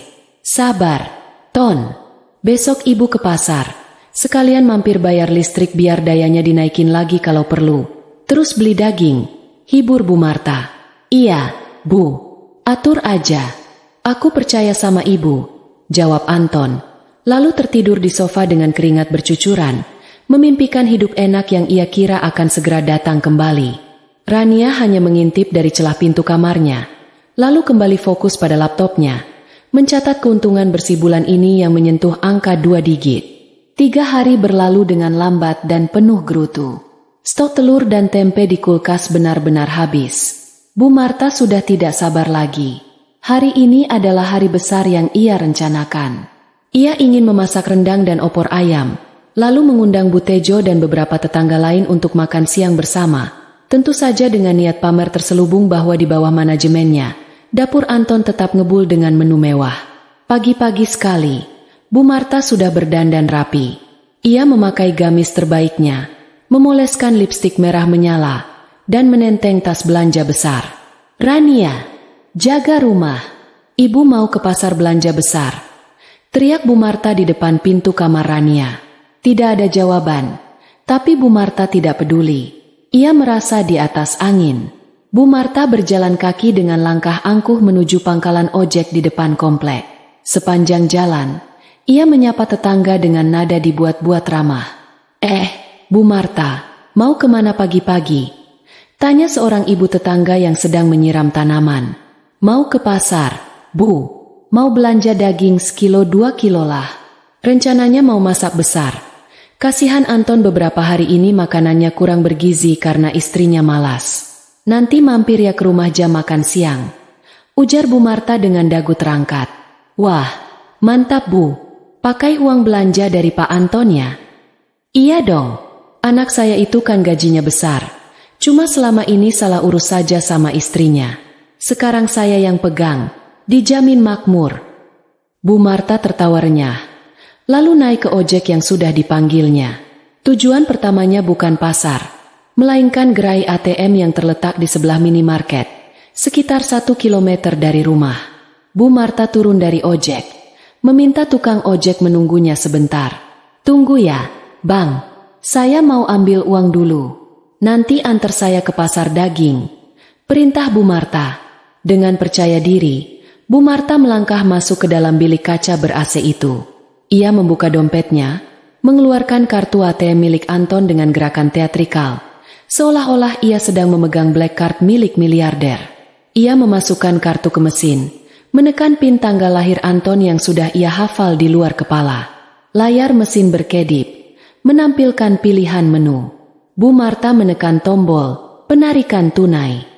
Ia berencana mengambil uang 2 juta rupiah sebagai permulaan. Cukup untuk belanja mewah dan pegangan seminggu ke depan, pikirnya. Jari telunjuknya yang memakai cincin emas imitasi menekan angka 2 juta. Ia menunggu suara mesin menghitung uang. Ker-ker. Suara mekanis itu terdengar merdu di telinganya. Namun tiba-tiba, layar berubah menjadi pesan peringatan berwarna merah. Saldo Anda tidak mencukupi. Bu Marta mengerjap, keningnya berkerut. Hah? Rusak kali mesinnya. Gumamnya. Ia menekan tombol cancel, lalu mencoba lagi. Kali ini ia mencoba menarik 1 juta rupiah. Lagi-lagi, pesan yang sama muncul. Saldo Anda tidak mencukupi. Jantung Bu Marta mulai berdegup kencang. Keringat dingin mulai merembes di balik bedaknya yang tebal. Kok enggak bisa sih? Apa Anton salah kasih PIN? Tapi kan tadi sudah masuk menunya. Dengan tangan sedikit gemetar, Bu Marta memilih menu, informasi saldo. Ia menahan napas saat menunggu angka itu muncul di layar. Layar berkedip dan menampilkan deretan angka. Saldo rekening, Rp500.250. Bu Marta terbelalak. Ia memajukan wajahnya sampai hampir menempel ke layar. Memastikan matanya tidak salah lihat. Rp500.000. Bukan 5 juta. Bukan 10 juta. Hanya Rp500.000 lebih sedikit perak. Enggak mungkin. Desisnya. Kakinya terasa lemas seketika. Ini pasti salah. Pasti ada yang salah. Ia mencoba mengecek sekali lagi, berharap angka nolnya bertambah. Namun, realita di layar tetap sama, dingin dan tak terbantahkan. Uang di rekening anak kesayangannya yang ia banggakan itu jumlahnya bahkan tidak cukup untuk membeli daging sapi 2 kilo dan bumbu-bumbunya. Apalagi membayar tagihan listrik yang sebentar lagi datang. Kepanikan berubah menjadi amarah. Wajah Bu Marta memerah padam. Sebuah kesimpulan melintas cepat di otaknya yang sedang kalut. Rania, pasti perempuan ular itu yang mengambilnya duluan. Kurang ajar. Maling, teriak Bu Marta di dalam bilik ATM, membuat satpam yang berjaga di luar menoleh kaget. Bu Marta keluar dari ATM dengan napas memburu. Ia melupakan tukang ojek yang menunggu. Ia berjalan mondar-mandir di depan minimarket, lalu memutuskan untuk pulang. Ia tidak jadi ke pasar. Ia harus mengadili Rania sekarang juga. Sesampainya di rumah, Bu Marta membanting pintu pagar dengan kasar. Anton kebetulan sedang ada di rumah karena hari ini ia masuk shift malam. Ia sedang duduk di teras sambil merokok, menikmati sisa-sisa batang rokok terakhirnya. Loh, Bu, kok cepet banget? Mana belanjaannya? Tanya Anton heran melihat ibunya pulang dengan tangan kosong dan wajah seperti kepiting rebus. Istrimu mana? Panggil dia keluar sekarang. Pekik Bu Marta histeris. Anton kaget. Ada apa sih, Bu? Rania ada di kamar. Bu Marta menerobos masuk, menggedor pintu kamar Rania dengan brutal. Rania, keluar kamu. Maling, pencuri, keluar. Pintu kamar terbuka. Rania berdiri di sana dengan wajah tenang, seolah sudah memprediksi badai ini akan datang. Ada apa, Bu? Teriak-teriak sampai kedengeran tetangga. Jangan pura-pura bodoh kamu. Bu Marta melempar kartu ATM Anton ke lantai, tepat di kaki Rania. Kamu kuras isi ATM Anton kan sebelum kamu kasih ke saya. Ngaku kamu, dasar istri durhaka, lintah darat. Anton yang menyusul masuk ke ruang tengah bingung. Maksud ibu apa? Dikuras gimana? Isinya cuma 500.000. Ton, 500.000. Bu Marta menjerit frustrasi. Padahal gajimu kan 4 juta lebih. Kemana sisanya kalau nggak diambil sama perempuan ini diam-diam? Anton terdiam. Wajahnya pucat. Ia menatap Rania, lalu menatap ibunya. Ia sendiri jarang mengecek saldo karena selama ini Rania yang mengatur semuanya. Ia hanya tahu gajinya masuk, dan hidupnya berjalan lancar. Rania memungut kartu ATM itu dengan santai, lalu meletakkannya di meja. Ia menatap Bu Marta dan Anton bergantian dengan tatapan tajam yang membuat nyali Anton sedikit menciut. Saya tidak mengambil sepeser pun, Bu. Demi Allah, ucap Rania tegas. Bohong. Terus kemana uangnya? Dimakan setan? Bentak Bu Marta. Rania berjalan ke kamarnya sebentar, lalu keluar membawa sebuah kertas. Lembaran cetak mutasi rekening bulan lalu yang sempat ia print sebagai arsip. Ia juga membawa kalkulator besar dagangannya. Duduk. Perintah Rania. Auranya begitu dominan hingga Bu Marta dan Anton menurut tanpa sadar. Rania meletakkan kertas itu di meja. Mari kita berhitung matematika anak SD, biar ibu dan Mas Anton paham, kata Rania sambil menekan tombol kalkulator dengan bunyi tek-tek-tek yang nyaring. Gaji Mas Anton bulan ini bersih terima, Rp4.500.000. Rania menyebutkan angka itu sambil menunjuk baris kredit di mutasi rekening. Nah kan, banyak itu. Sela Bu Marta. Tunggu dulu. Potong Rania dingin. Mas Anton ambil motor NMAX baru kan? Cicilannya auto debit tanggal 2 setiap bulan. Lihat di sini. Rania menunjuk baris debit. Rp2 juta. Langsung potong gaji. Anton menelan ludah. Ia lupa kalau cicilan motornya sebesar itu. Sisa 2,5 juta. Lanjut Rania. Lalu, Mas Anton punya hutang di koperasi pabrik buat bayar judi. Ah maaf, maksudnya buat keperluan mendesak. 3 bulan lalu kan? Potong gaji otomatis Rp1.500.000. Wajah Anton berubah menjadi merah padam karena malu rahasianya disebut di depan ibunya. Tapi ia tidak bisa membantah. Itu fakta. Sisa 1 juta, kata Rania lagi. Lalu, Mas Anton minggu lalu minta transfer 500.000 ke rekening teman. Yang saya tahu itu bandar slot. Katanya buat bayar hutang lama. Itu ada buktinya transfer keluar. Rania meletakkan kalkulator itu di depan wajah Bu Marta. Angka yang tertera di layar kalkulator tepat sama dengan angka yang dilihat Bu Marta di mesin ATM. Rp4.500.000, dikurang 2 juta, dikurang 1,5 juta, dikurang 500.000. Sisanya, Rp500.000. Tidak kurang, tidak lebih. Keheningan menyergap ruangan itu. Suara jam dinding berdetik terdengar sangat keras. Bu Marta melongo. Mulutnya terbuka tapi tidak ada suara yang keluar. Matanya menatap angka-angka di kertas mutasi itu dengan tatapan kosong. Jadi uangnya memang cuma segitu? Tanya Bu Marta lirih. Suaranya bergetar hebat. Iya, Bu. Itu uang besar yang Ibu banggakan. Rp500.000 untuk hidup sebulan. Untuk makan, bayar listrik, beli bensin, beli rokok, dan beli daging yang Ibu impikan tadi. Rania menyindir dengan halus namun telak. Tapi. Bu Marta menoleh ke arah Anton dengan tatapan menuntut penjelasan. Ton, benar begitu? Terus selama ini kita makan enak, listrik nyala terus, kamu beli baju bagus, motor baru, itu uang dari mana? Anton menunduk dalam-dalam, menyembunyikan wajahnya di antara kedua tangannya. Ia tidak berani menjawab. Ia tidak punya jawaban. Selama ini ia buta. Ia pikir uang 500.000 sisa gajinya itu adalah uang jajan. Sementara kebutuhan rumah terbayar oleh berkah atau apalah. Rania tersenyum miring. Pertanyaan yang ditunggu-tunggu akhirnya keluar juga. Nah, itu pertanyaan bagus, Bu, kata Rania pelan, sambil melipat tangannya di dada. Selama ini uang dari mana? Coba Ibu dan Mas Anton pikirkan baik-baik. Kalau gaji Mas Anton cuma sisa segitu, siapa yang selama ini menambah lubang besar di kapal bocor ini? Rania tidak memberi jawaban langsung. Ia membiarkan pertanyaan itu menggantung di udara, mencekik leher mereka perlahan-lahan. Ia membiarkan realita menampar wajah mereka berdua.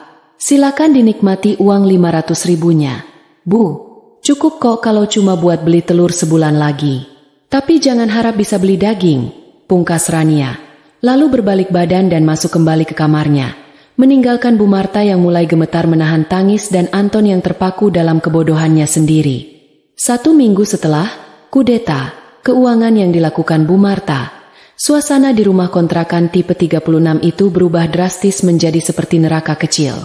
Udara di dalam rumah terasa pengap dan lembab karena AC tidak pernah dinyalakan lagi. Kipas angin tua yang menjadi andalan satu-satunya kini berbunyi krek-krek memilukan, seolah memprotes beban kerja yang berlebihan. Namun, suara yang paling meneror bukanlah derit kipas angin, melainkan bunyi titit-titit yang nyaring dan berulang-ulang dari meteran listrik prabayar di dinding depan rumah. Bunyi itu menandakan KWH listrik sudah berada di ambang batas kritis, di bawah 5 kWh. Bagi tetangga sekitar, itu hanya suara gangguan biasa. Tapi bagi penghuni rumah, itu adalah hitungan mundur menuju kegelapan total. Di dapur, Bu Marta sedang mengorek-ngorek dasar kaleng beras dengan gelas plastik. Bunyi srek-srek terdengar menyedihkan. Kosong. hanya tersisa butiran-butiran patah dan debu beras. Ia beralih ke rak bumbu, botol minyak goreng sudah kering kerontang, hanya menyisakan endapan keruh di dasar botol. Gas LPG 3 kg yang terpasang di kompor juga sudah menunjukkan tanda-tanda sekarat. Apinya berwarna merah dan kian mengecil. "Anton, bangun!" Bu Marta berteriak dari dapur dengan nada frustrasi yang tak bisa disembunyikan. Anton yang sedang tidur meringkuk di sofa ruang tengah, karena kamar tidurnya terlalu panas, terbangun dengan kaget. Rambutnya lepek oleh keringat. Wajahnya kusam karena seminggu ini ia tidak memakai sabun cuci muka mahalnya yang sudah habis dan tidak dibelikan lagi oleh ibunya. "Apa sih, Bu?" Pagi-pagi sudah teriak. Keluh Anton sambil duduk. Perutnya berbunyi nyaring minta diisi. "Apa-apa, gundulmu. Lihat ini." Bu Marta melempar kaleng beras kosong ke lantai. Kaleng itu menggelinding dan berhenti tepat di kaki Anton. "Beras habis. Gas mau habis. Listrik dari tadi malam sudah teriak-teriak minta diisi. Kamu mau kita mati kelaparan di sini?" Anton menggaruk kepalanya yang gatal. "Ya tinggal beli, Bu. Ribet amat." "Beli pakai apa? Hah?" Mata Bu Marta melotot. Urat lehernya menonjol. Uang 500.000 yang kemarin itu sudah ludes. Ludes. "Anton, habis buat beli telur. Beli pulsa kamu yang katanya buat kerja tapi ternyata buat main game. Beli token listrik 50.000 yang cuma tahan 2 hari karena kamu nyalain TV terus." "Lah, kok habis? Perasaan baru kemarin gajian." Anton tampak bingung. Logika matematikanya memang tumpul. Ia terbiasa hidup tanpa memikirkan detail karena Rania yang selalu membereskan semuanya. "Ya habislah. Kamu pikir 500.000 itu 5 juta. Bu Marta terduduk lemas di kursi meja makan. Wajahnya yang biasa angkuh kini terlihat tua dan lelah. Lipstiknya sudah tidak merah lagi. Ia tidak punya semangat untuk berdandan. Rasa lapar dan gengsi yang hancur perlahan menggerogoti kewarasannya. Di tengah keributan itu, pintu kamar Rania terbuka. Rania keluar dengan penampilan yang sangat kontras dengan keadaan rumah. Ia memakai pakaian rapi, wangi parfum lembut tercium saat ia lewat, dan wajahnya tampak segar. Di tangannya ada segelas susu coklat hangat yang ia seduh sendiri menggunakan pemanas air listrik pribadinya di dalam kamar. Rania berjalan santai melewati Anton dan Bu Marta, menuju teras untuk mengambil paket yang baru dilempar kurir lewat pagar. "Heh, Rania," panggil Bu Marta tajam. Aroma susu coklat itu membuat perut Bu Marta semakin perih. Rania berhenti, menoleh sedikit. "Ya, Bu. Kamu tega ya lihat mertua dan suamimu kelaparan begini? Kamu enak-enakan minum susu. Sementara kami cuma minum air putih dari keran yang dimasak," sembur Bu Marta. Rania tersenyum tipis. "Loh, kan ibu manajer keuangannya. Saya cuma anak buah yang sudah dipecat dari urusan dapur. Lagian, itu susu saya beli pakai uang bisnis saya sendiri. Kalau ibu mau, ibu bisa beli di warung depan. Oh iya, lupa uang kas negara sedang kosong ya." Sindiran itu menohok ulu hati Bu Marta. "Ran, tolonglah." Anton memelas. Harga dirinya sebagai suami runtuh oleh rasa lapar. "Pinjami ibu uang dulu. 100.000 aja buat beli beras sama token. Nanti gajian bulan depan aku ganti." Rania berbalik badan sepenuhnya, menatap kedua manusia itu dengan pandangan iba yang dibuat-buat. "Mas, gajian masih 3 minggu lagi. Kalau aku kasih 100.000 sekarang, besok lusa habis lagi. Terus minta lagi. Itu namanya bukan solusi. Itu gali lubang tutup lubang." Rania kemudian meletakkan gelas susunya di meja, lalu mengambil sebuah buku catatan kecil dari saku celananya. "Biar kalian sadar, aku kasih rinciannya sekarang. Nyata, tanpa rekayasa," ucap Rania tegas. Ia membuka halaman yang penuh dengan angka-angka. "Dengar baik-baik. Mulainya, biaya listrik rumah ini, dengan pemakaian normal AC dan TV, rata-rata 1 juta per bulan. Biaya makan kita bertiga, kalau mau makan layak ada daging dan sayur, itu minimal 3 juta rupiah. Uang bensin Mas Anton 500.000. Rokok Mas Anton sebulan 600.000.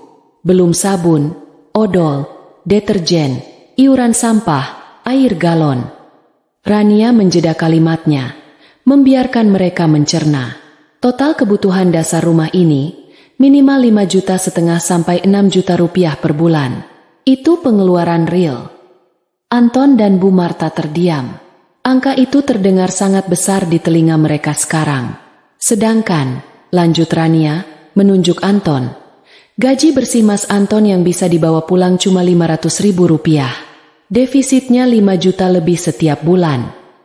5 juta. Gumam Bu Marta, wajahnya pucat pasi. Jadi selama ini, kurangnya 5 juta tiap bulan.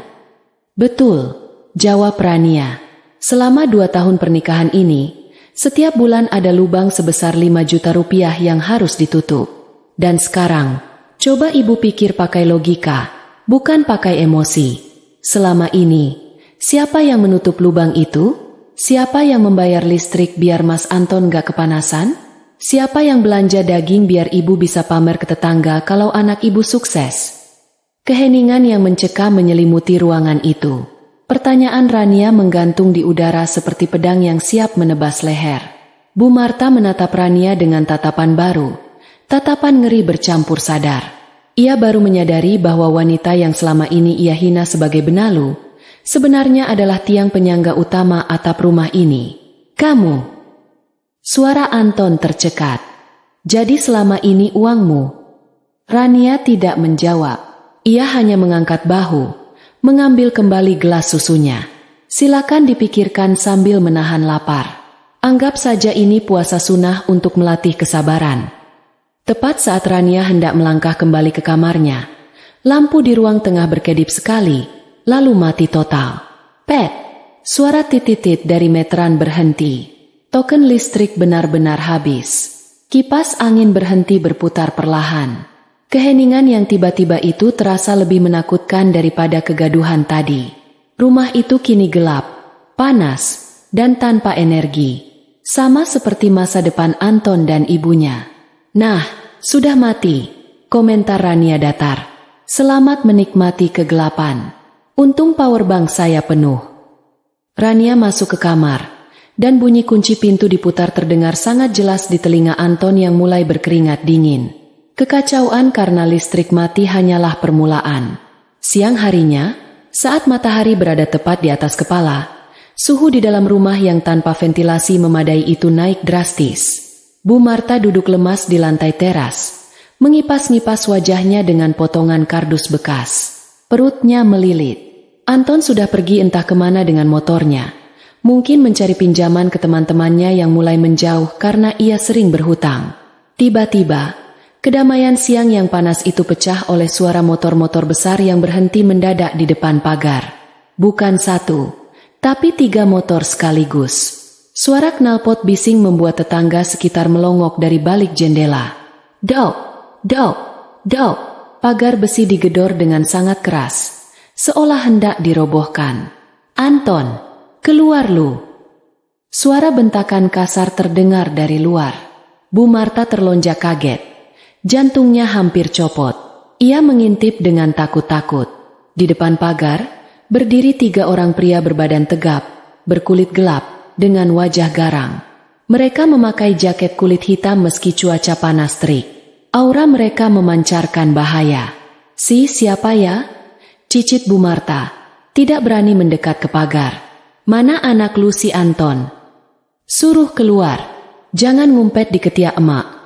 Teriak salah satu pria yang memiliki tato di lehernya. Ia menendang pagar sekali lagi hingga berguncang hebat. Bu Marta gemetar. Kakinya lemas. Ia belum pernah berhadapan dengan preman atau penagih hutang seumur hidupnya. Ia selalu merasa hidupnya terhormat. Tiba-tiba, motor Renmax Anton muncul di belokan gang. Anton yang baru pulang dengan tangan kosong, terkejut melihat tamu yang menunggu di depan rumahnya. Wajahnya langsung pucat pasi, lebih putih dari kertas. Ia hendak memutar balik motornya untuk kabur, tapi terlambat. Salah satu penagih hutang itu melihatnya. Nah itu dia. Weoi, jangan kabur lu. Para penagih itu berlari mengejar. Anton yang panik justru kehilangan keseimbangan saat memutar motor. Ia jatuh terguling bersama motor kesayangannya. Sebelum ia sempat bangun, kerah bajunya sudah dicengkeram oleh si pria bertato. "Ampun, Bang! Ampun!" Anton merengek seperti anak kecil, mengangkat kedua tangannya. "Ampun! Ampun! Lu janji bayar minggu lalu. Mana duitnya?" Bentak pria itu sambil menyeret Anton masuk ke halaman rumah seperti menyeret karung beras. Bu Marta menjerit histeris melihat anak kesayangannya diperlakukan kasar. "Tolong! Tolong! Jangan sakiti anak saya. Kalian siapa?" "Kami dari aplikasi pinjaman kilat, Bu. Anak ibu ini punya hutang 20 juta. Udah nunggak 3 bulan. Bunga berbunga jadi 35 juta. Jelas salah satu penagih dengan nada tinggi. 35 juta. Bu Marta merasa dunia berputar. Ia memegangi dadanya yang sesak. "Anton, kamu punya hutang segitu buat apa?" Anton yang kini terpojok di dinding teras, gemetar hebat. "Buat main judi, Bu. Sama buat nutup cicilan motor bulan lalu, aku hilaf, Bu." Pengakuan itu menghancurkan sisa-sisa kebanggaan Bu Marta pada anaknya. Anak yang ia puji-puji sukses, ternyata hanyalah pecundang yang terlilit hutang judi.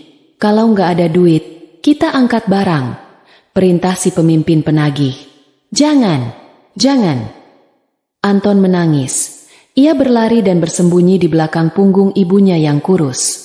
Pemandangan yang sangat memalukan. Seorang pria dewasa berlindung di balik ibunya yang tua. "Bu, tolongin Anton. Bu, bayarin dulu, Bu. Ibu nggak punya uang, Anton." Bu Marta menangis meraung-raung. "Uang makan aja nggak ada." Tanpa mempedulikan tangisan mereka, dua penagih hutang itu menerobos masuk ke dalam rumah. Pintu depan yang tidak terkunci memudahkan akses mereka. Mereka mulai mengangkat barang-barang berharga yang ada. "TV ini lumayan," seru salah satu penagih sambil mencabut kabel televisi 50 inci dari stop kontak. TV kebanggaan Anton yang biasa dipakai menonton bola kini berpindah tangan. Sofa ini juga angkat. Kekacauan terjadi. Bu Marta berusaha menahan TV itu, menarik-narik lengan si penagih. "Jangan TV. Itu hiburan saya satu-satunya. Jangan. Minggir, Nek, atau lu mau gantiin bayar."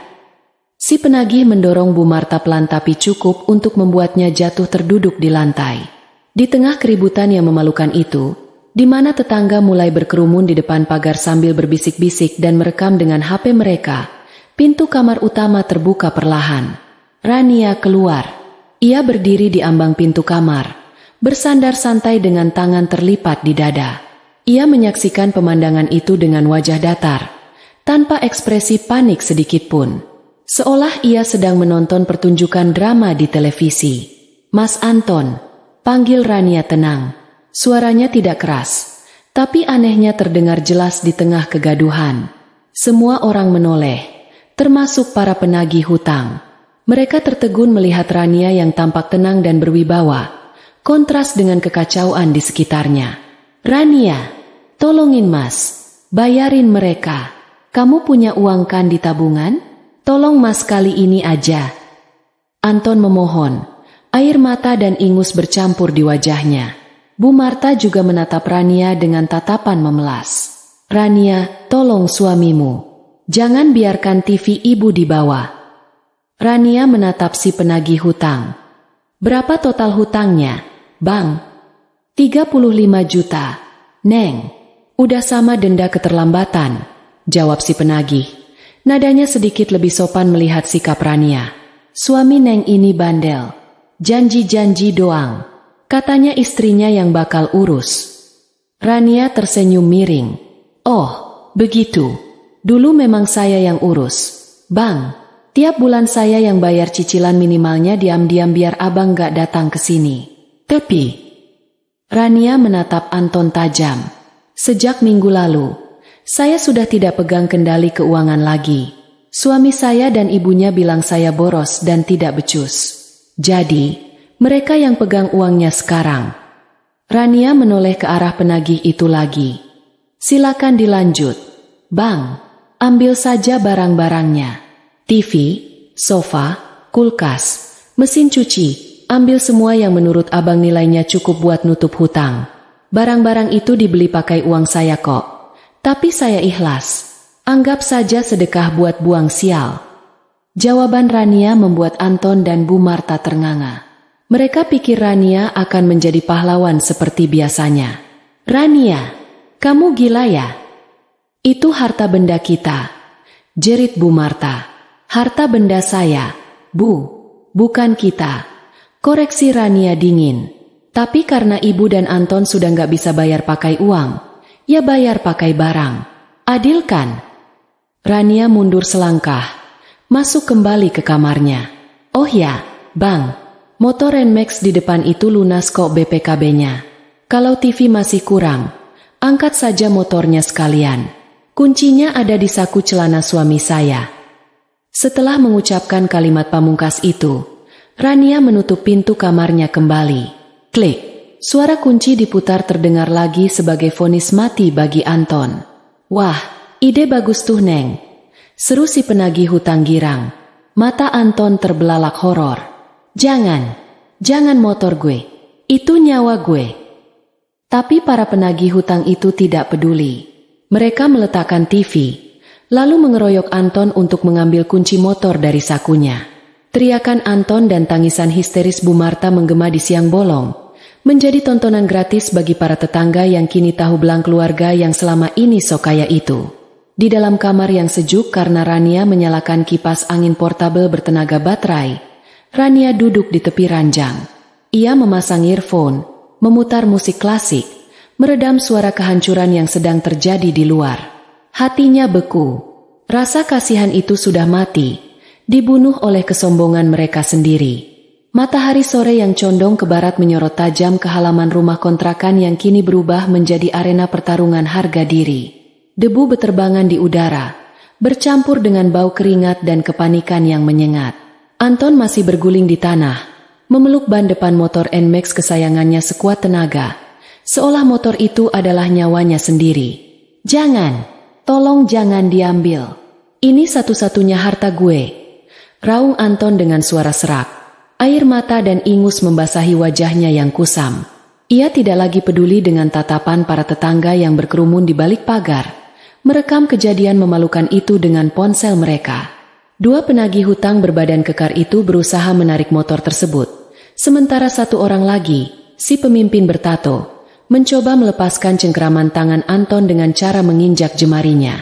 Lepasin, bego, lu nggak bayar, motor ini jaminannya. Bentak si penagih hutang sambil menekan sol sepatunya ke jari Anton. Aark, sakit, Bu, tolong Bu. Jerit Anton kesakitan. Bu Marta yang duduk terkulai di teras hanya bisa menangis histeris. Ia ingin menolong anaknya, tapi kakinya terlalu lemas untuk berdiri. Ia merasa dunia kiamat hari ini. TV sudah diangkut ke pinggir jalan, sofa sudah dikeluarkan, dan sekarang simbol kesuksesan anaknya, motor itu, akan dirampas paksa. Ya Allah, cobaan apa ini? Ratap Bu Marta. Masih belum sadar bahwa ini bukan cobaan, melainkan tuai dari apa yang ia tanam. Di tengah kekacauan yang memekakan telinga itu, tiba-tiba sebuah suara mesin mobil yang halus namun bertenaga terdengar mendekat. Sebuah mobil SUV mewah berwarna hitam mengkilap, Pajero Sport Dakar terbaru, perlahan membelah kerumunan tetangga di depan pagar. Klaksonnya berbunyi pendek, berwibawa, membuat orang-orang menyingkir dengan segan. Mobil itu berhenti tepat di depan gerbang yang terbuka lebar. Kaca filmnya gelap pekat, menyembunyikan siapa sosok di dalamnya. Kehadiran mobil mewah di lingkungan kontrakan padat penduduk itu seketika mengalihkan perhatian semua orang, termasuk para penagih hutang yang sedang bergulat dengan Anton. Pintu pengemudi terbuka. Turunlah seorang pria muda, tegap, berpakaian kemeja rapi dengan kacamata hitam. Ia berjalan memutari mobil dan membukakan pintu penumpang belakang dengan sikap hormat seorang asisten. Dari pintu belakang itu, bukan orang asing yang keluar, melainkan Rania. Namun, ini bukan Rania yang biasa mereka lihat memakai daster lusuh saat menyapu halaman. Rania kali ini tampil memukau. Ia mengenakan blus sutra berwarna krim, celana bahan yang jatuhnya pas di kaki, dan high heels yang mengetuk aspal dengan bunyi tak penuh percaya diri. Rambutnya digerai indah, wajahnya dipoles make up tipis yang elegan. Di tangannya, ia menjinjing tas bermerek yang harganya mungkin setara dengan 3 bulan gaji Anton. Keheningan menyergap seketika. Anton yang masih memeluk ban motor mendongak, mulutnya ternganga. Bu Marta menghentikan tangisannya. Matanya mengerjap tak percaya. Apakah wanita anggun di sana itu benar-benar menantunya yang pengangguran? Rania berjalan tenang melewati para tetangga yang berbisik kagum, lalu berdiri di hadapan para penagih hutang. Pria yang turun dari kursi pengemudi tadi berdiri sigap di belakang Rania, memegang sebuah map dokumen. "Berhenti," ucap Rania. Suaranya tidak keras, tidak membentak, tapi memiliki otoritas yang membuat si penagih hutang refleks melepaskan injakannya dari jari Anton. "Siapa lu? Istrinya lagi?" tanya si penagih hutang dengan nada yang sedikit lebih sopan, terintimidasi oleh penampilan Rania dan mobil besar di belakangnya. "Berapa sisa hutang suami saya beserta bunganya?" tanya Rania to the point, tanpa basa-basi. Si penagih hutang mengeluarkan kertas tagihan dari saku jaket kulitnya. "Total pokok 20 juta. Bunga dan denda keterlambatan jadi 35 juta rupiah. Harus lunas hari ini atau motor dan barang-barang kami sita." Rania mengangguk pelan. Ia menoleh ke arah Anton yang masih terkapar di tanah seperti gelandangan. "Bangun, Mas," perintah Rania dingin. Anton merangkak bangun, membersihkan debu dari celananya dengan gemetar. "Ran, kamu mau bayarin? Kamu punya uang? Bayarin Mas." "Ran, Mas janji bakal ganti." Rania tidak menjawab janji kosong itu. Ia menoleh ke pria di belakangnya. "Mas Bayu, tolong ambilkan surat perjanjian yang sudah saya siapkan di mobil." Pria bernama Bayu itu mengangguk dan mengambil sebuah map biru dari dalam mobil. Rania menerima map itu, lalu menyodorkannya ke hadapan Anton, beserta sebuah pulpen mahal. "Aku akan melunasi hutangmu, Mas. 35 juta rupiah. Detik ini juga, lunas. Motor tidak akan diambil, TV tidak akan dibawa," ucap Rania datar. Wajah Anton langsung cerah, seolah baru mendapat durian runtuh. "Alhamdulillah. Makasih, Ran. Kamu memang istri solehah. Makasih sayang." "Tunggu dulu," potong Rania tajam, menahan tangan Anton yang hendak memeluknya. "Tidak ada makan siang gratis. Mas Anton, aku bayar hutangmu dengan satu syarat mutlak." "Syarat? Apa syaratnya? Apa aja Mas lakuin?" Anton mengangguk-angguk cepat. "Tanda tangani surat ini sekarang juga." Rania membuka map itu. Anton membaca judul surat itu dengan mata membelalak. "Surat pernyataan talak dan pemisahan harta." Talak? Cerai? Anton tergagap. "Ran, kamu bercanda kan? Masa gara-gara hutang kamu minta cerai?" "Bukan cuma gara-gara hutang, Mas, tapi gara-gara penghinaan, ketidakmampuanmu memimpin, dan sifat parasitmu serta ibumu," jawab Rania lantang, sengaja agar Bu Marta dan tetangga mendengar. "Pilihannya cuma 2. Kamu tanda tangan surat ini, aku lunasi hutangmu, dan motor serta nama baikmu selamat. Atau, kamu tolak tanda tangan, aku masuk ke mobil, dan membiarkan abang-abang ini menghabisimu serta mengambil semua barangmu sampai kamu telanjang." Anton menelan ludah. Ia melihat wajah garang para penagih hutang yang sudah tidak sabar. Ia melihat motor NMAX-nya. Ia melihat mobil mewah Rania. Nyalinya ciut. Ia adalah pria yang tidak bisa hidup susah. "Tapi, nanti aku tinggal sama siapa?" cicit Anton. "Itu urusanmu. Cepat putuskan. Abang ini gak punya waktu seharian," desak Rania sambil melirik jam tangannya yang berkilau emas. "Weh, buruan. Kalau gak bayar, kita angkut sekarang," bentak si penagih hutang. Dengan tangan gemetar hebat, Anton mengambil pulpen itu. Di bawah tatapan nanar ibunya yang masih terduduk di lantai, Anton menggoreskan tanda tangannya di atas materai. Ia menjual pernikahannya demi menyelamatkan motor dan lepas dari hutang. Rania menarik kertas itu segera setelah Anton selesai. Ia mengeceknya sekilas, lalu tersenyum puas. Ia menyerahkan map itu kepada Bayu. Bayu, transfer 35 juta ke rekening perusahaan pinjaman ini sekarang. Tunjukkan buktinya. Perintah Rania. Bayu mengeluarkan tabletnya, mengetik sebentar, lalu menunjukkan layar tablet ke arah penagih hutang. Sudah masuk, Bang. Silakan cek. Si penagih hutang mengecek ponselnya. Notifikasi masuk. Wajah garangnya berubah menjadi senyum lebar. Mantap, lunas. Oke. Neng bos, urusan kita kelar. Maaf ya tadi agak kasar. Namanya juga tugas. Para penagih hutang itu meletakkan kembali TV yang sempat mereka angkat, lalu pergi meninggalkan lokasi dengan motor mereka yang menderu, meninggalkan keheningan panjang di halaman rumah kontrakan itu. Setelah penagih pergi, Anton mencoba tersenyum canggung pada Rania. Udah lunas kan, Ran? Berarti kita bisa mulai dari awal lagi kan? Surat tadi cuma formalitas kan buat nakutin penagih.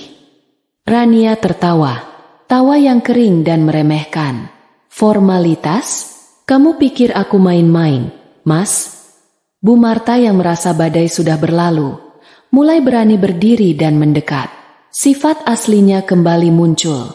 Rania, syukurlah kamu bayar. Memang seharusnya begitu istri berbakti. Tapi kamu dapat uang dari mana sebanyak itu? Tadi mobil siapa? Jangan-jangan kamu. Bu Marta menatap curiga ke arah Bayu. Kamu jadi simpanan orang kaya ya? Rania menatap mertuanya dengan tatapan jijik. Jaga mulut ibu.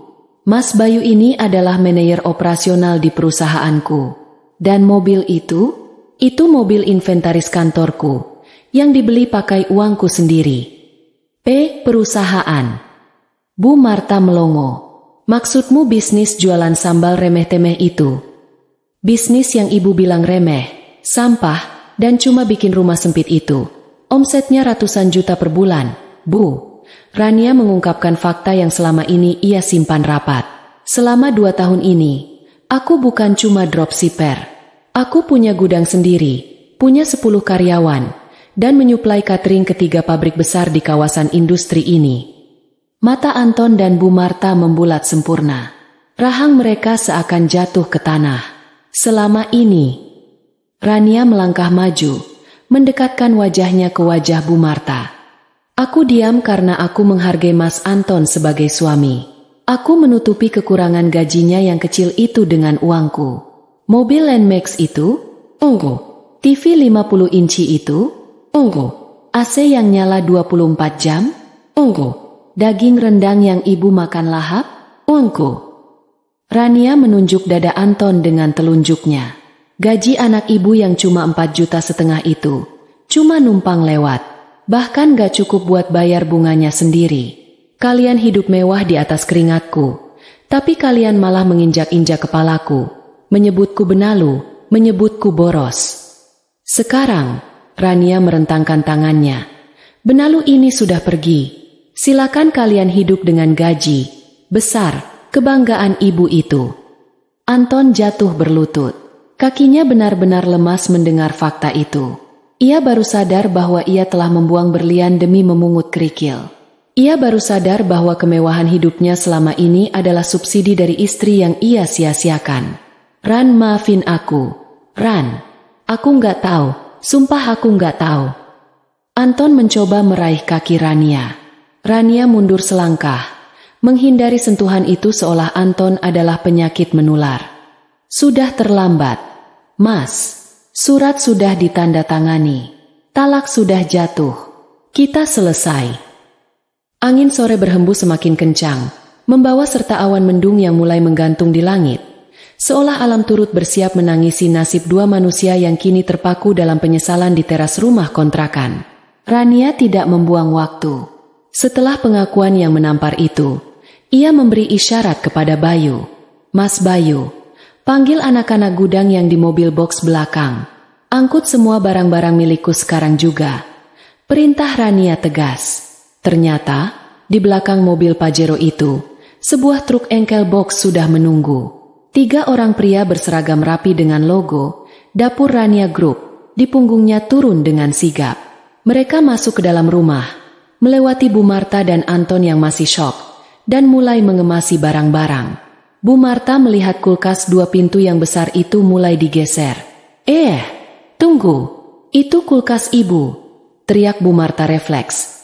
Naluri materialistisnya kembali muncul. Itu kulkas saya, Bu. Potong Rania dingin yang sedang mengawasi dari pintu. Nota pembeliannya atas nama saya. Pakai kartu debit saya. Silakan cek kalau mau. Dulu saya beli ini karena kulkas bawaan Mas Anton cuma kulkas 1 pintu yang sudah karatan dan gak dingin. Para pekerja terus mengangkut kulkas itu keluar. Lalu sofa empuk di ruang tamu. Lalu kasur spring bed kualitas hotel dari kamar utama. Lalu AC portable yang ada di kamar. Bahkan kompor gas tanam yang mewah di dapur pun dibongkar. Dalam waktu kurang dari 1 jam, rumah itu berubah drastis. Dari yang tadinya terlihat seperti rumah keluarga menengah yang mapan, kini kembali ke wujud aslinya. Sebuah rumah kontrakan petakan yang kosong, kusam, dan menyedihkan. Yang tersisa hanyalah karpet plastik tua milik Bu Marta, kasur busa tipis kempes milik Anton zaman bujang, dan lemari kayu partikel yang pintunya sudah mau copot. Ran, tega kamu, Ran.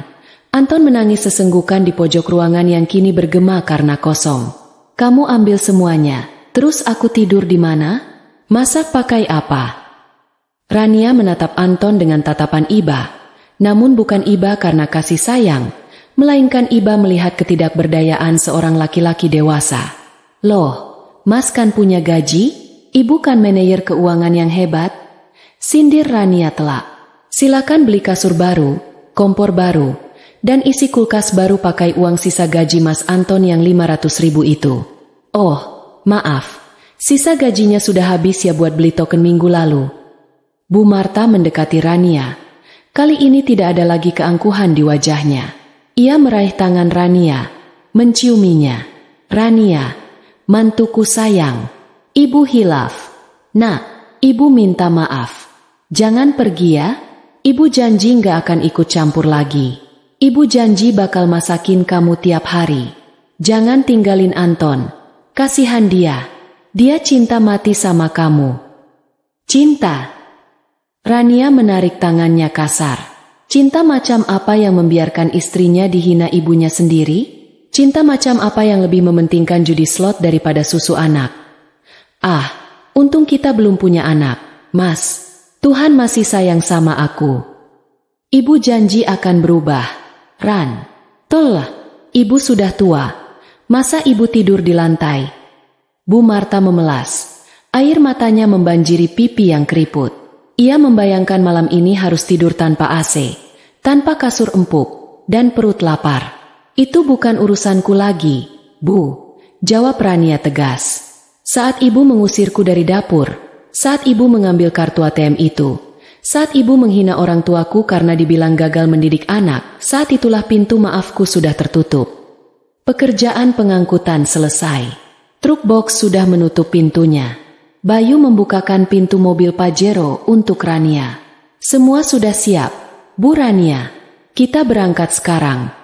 Tanya Bayu. Sebentar. Rania merogoh tas tangannya. Ia mengeluarkan selembar uang kertas berwarna biru. 50.000 rupiah. Ia berjalan mendekati Anton dan Bu Marta yang berdiri seperti gembel di teras rumah mereka sendiri. Langit sudah mulai gelap, dan karena token listrik habis, rumah itu gelap gulita. Hanya lampu jalan yang remang-remang menyinari wajah menyedihkan mereka. Rania menyelipkan uang 50.000 itu ke saku kemeja Anton. Ini, kata Rania pelan. Uang terakhir dariku. Cukup buat beli 2 bungkus nasi padang pakai ayam gulai di perempatan depan. Makanlah yang kenyang malam ini. Anggap saja salam perpisahan. Anton menatap uang di sakunya dengan gemetar. Harga dirinya hancur lebur menjadi debu. Uang 50.000. Itulah harga dirinya sekarang di mata Rania. Ran. Suara Anton tercekat di tenggorokan. Dan satu lagi. Rania menunjuk ke arah meteran listrik yang mati. Listrik mati, air mati. Kontrakan ini jatuh tempo seminggu lagi. Kalau aku jadi kalian, aku akan mulai berpikir mau pindah ke kolong jembatan mana, atau segera cari pinjaman lain. Tapi ingat, namamu sudah di blacklist by checking karena hutang pinjol tadi. Good luck, Mas. Rania berbalik badan, mengibaskan rambutnya yang indah, dan melangkah mantap menuju mobil mewahnya. Ia masuk ke dalam, duduk di kursi kulit yang nyaman, dan AC mobil langsung menyembur menyejukkan kulitnya. Dari balik kaca jendela yang perlahan naik menutup, Rania melihat pemandangan terakhir itu. Anton yang merosot duduk di lantai teras yang kotor, memegangi uang 50.000 dengan tatapan kosong, dan Bu Marta yang meraung-raung memanggil namanya di tengah kegelapan yang mulai menyelimuti mereka. Mobil Pajero itu perlahan bergerak mundur, lalu melaju meninggalkan pekarangan rumah. Rania tidak menoleh ke belakang lagi. Di depannya, masa depan yang cerah, bebas dari benalu, terbentang luas. Ia mengambil ponselnya, memblokir nomor Anton dan Bu Marta untuk selamanya. Di belakang sana, di rumah kontrakan yang sunyi dan gelap, suara jangkrik mulai terdengar, menemani dua manusia yang baru saja sadar bahwa mereka telah membuang lubuk emas demi mempertahankan gengsi sampah. Malam itu menjadi malam terpanjang dalam hidup Anton dan Bu Marta. Malam di mana perut lapar dan penyesalan menjadi teman tidur mereka di atas lantai dingin yang keras. Tamat.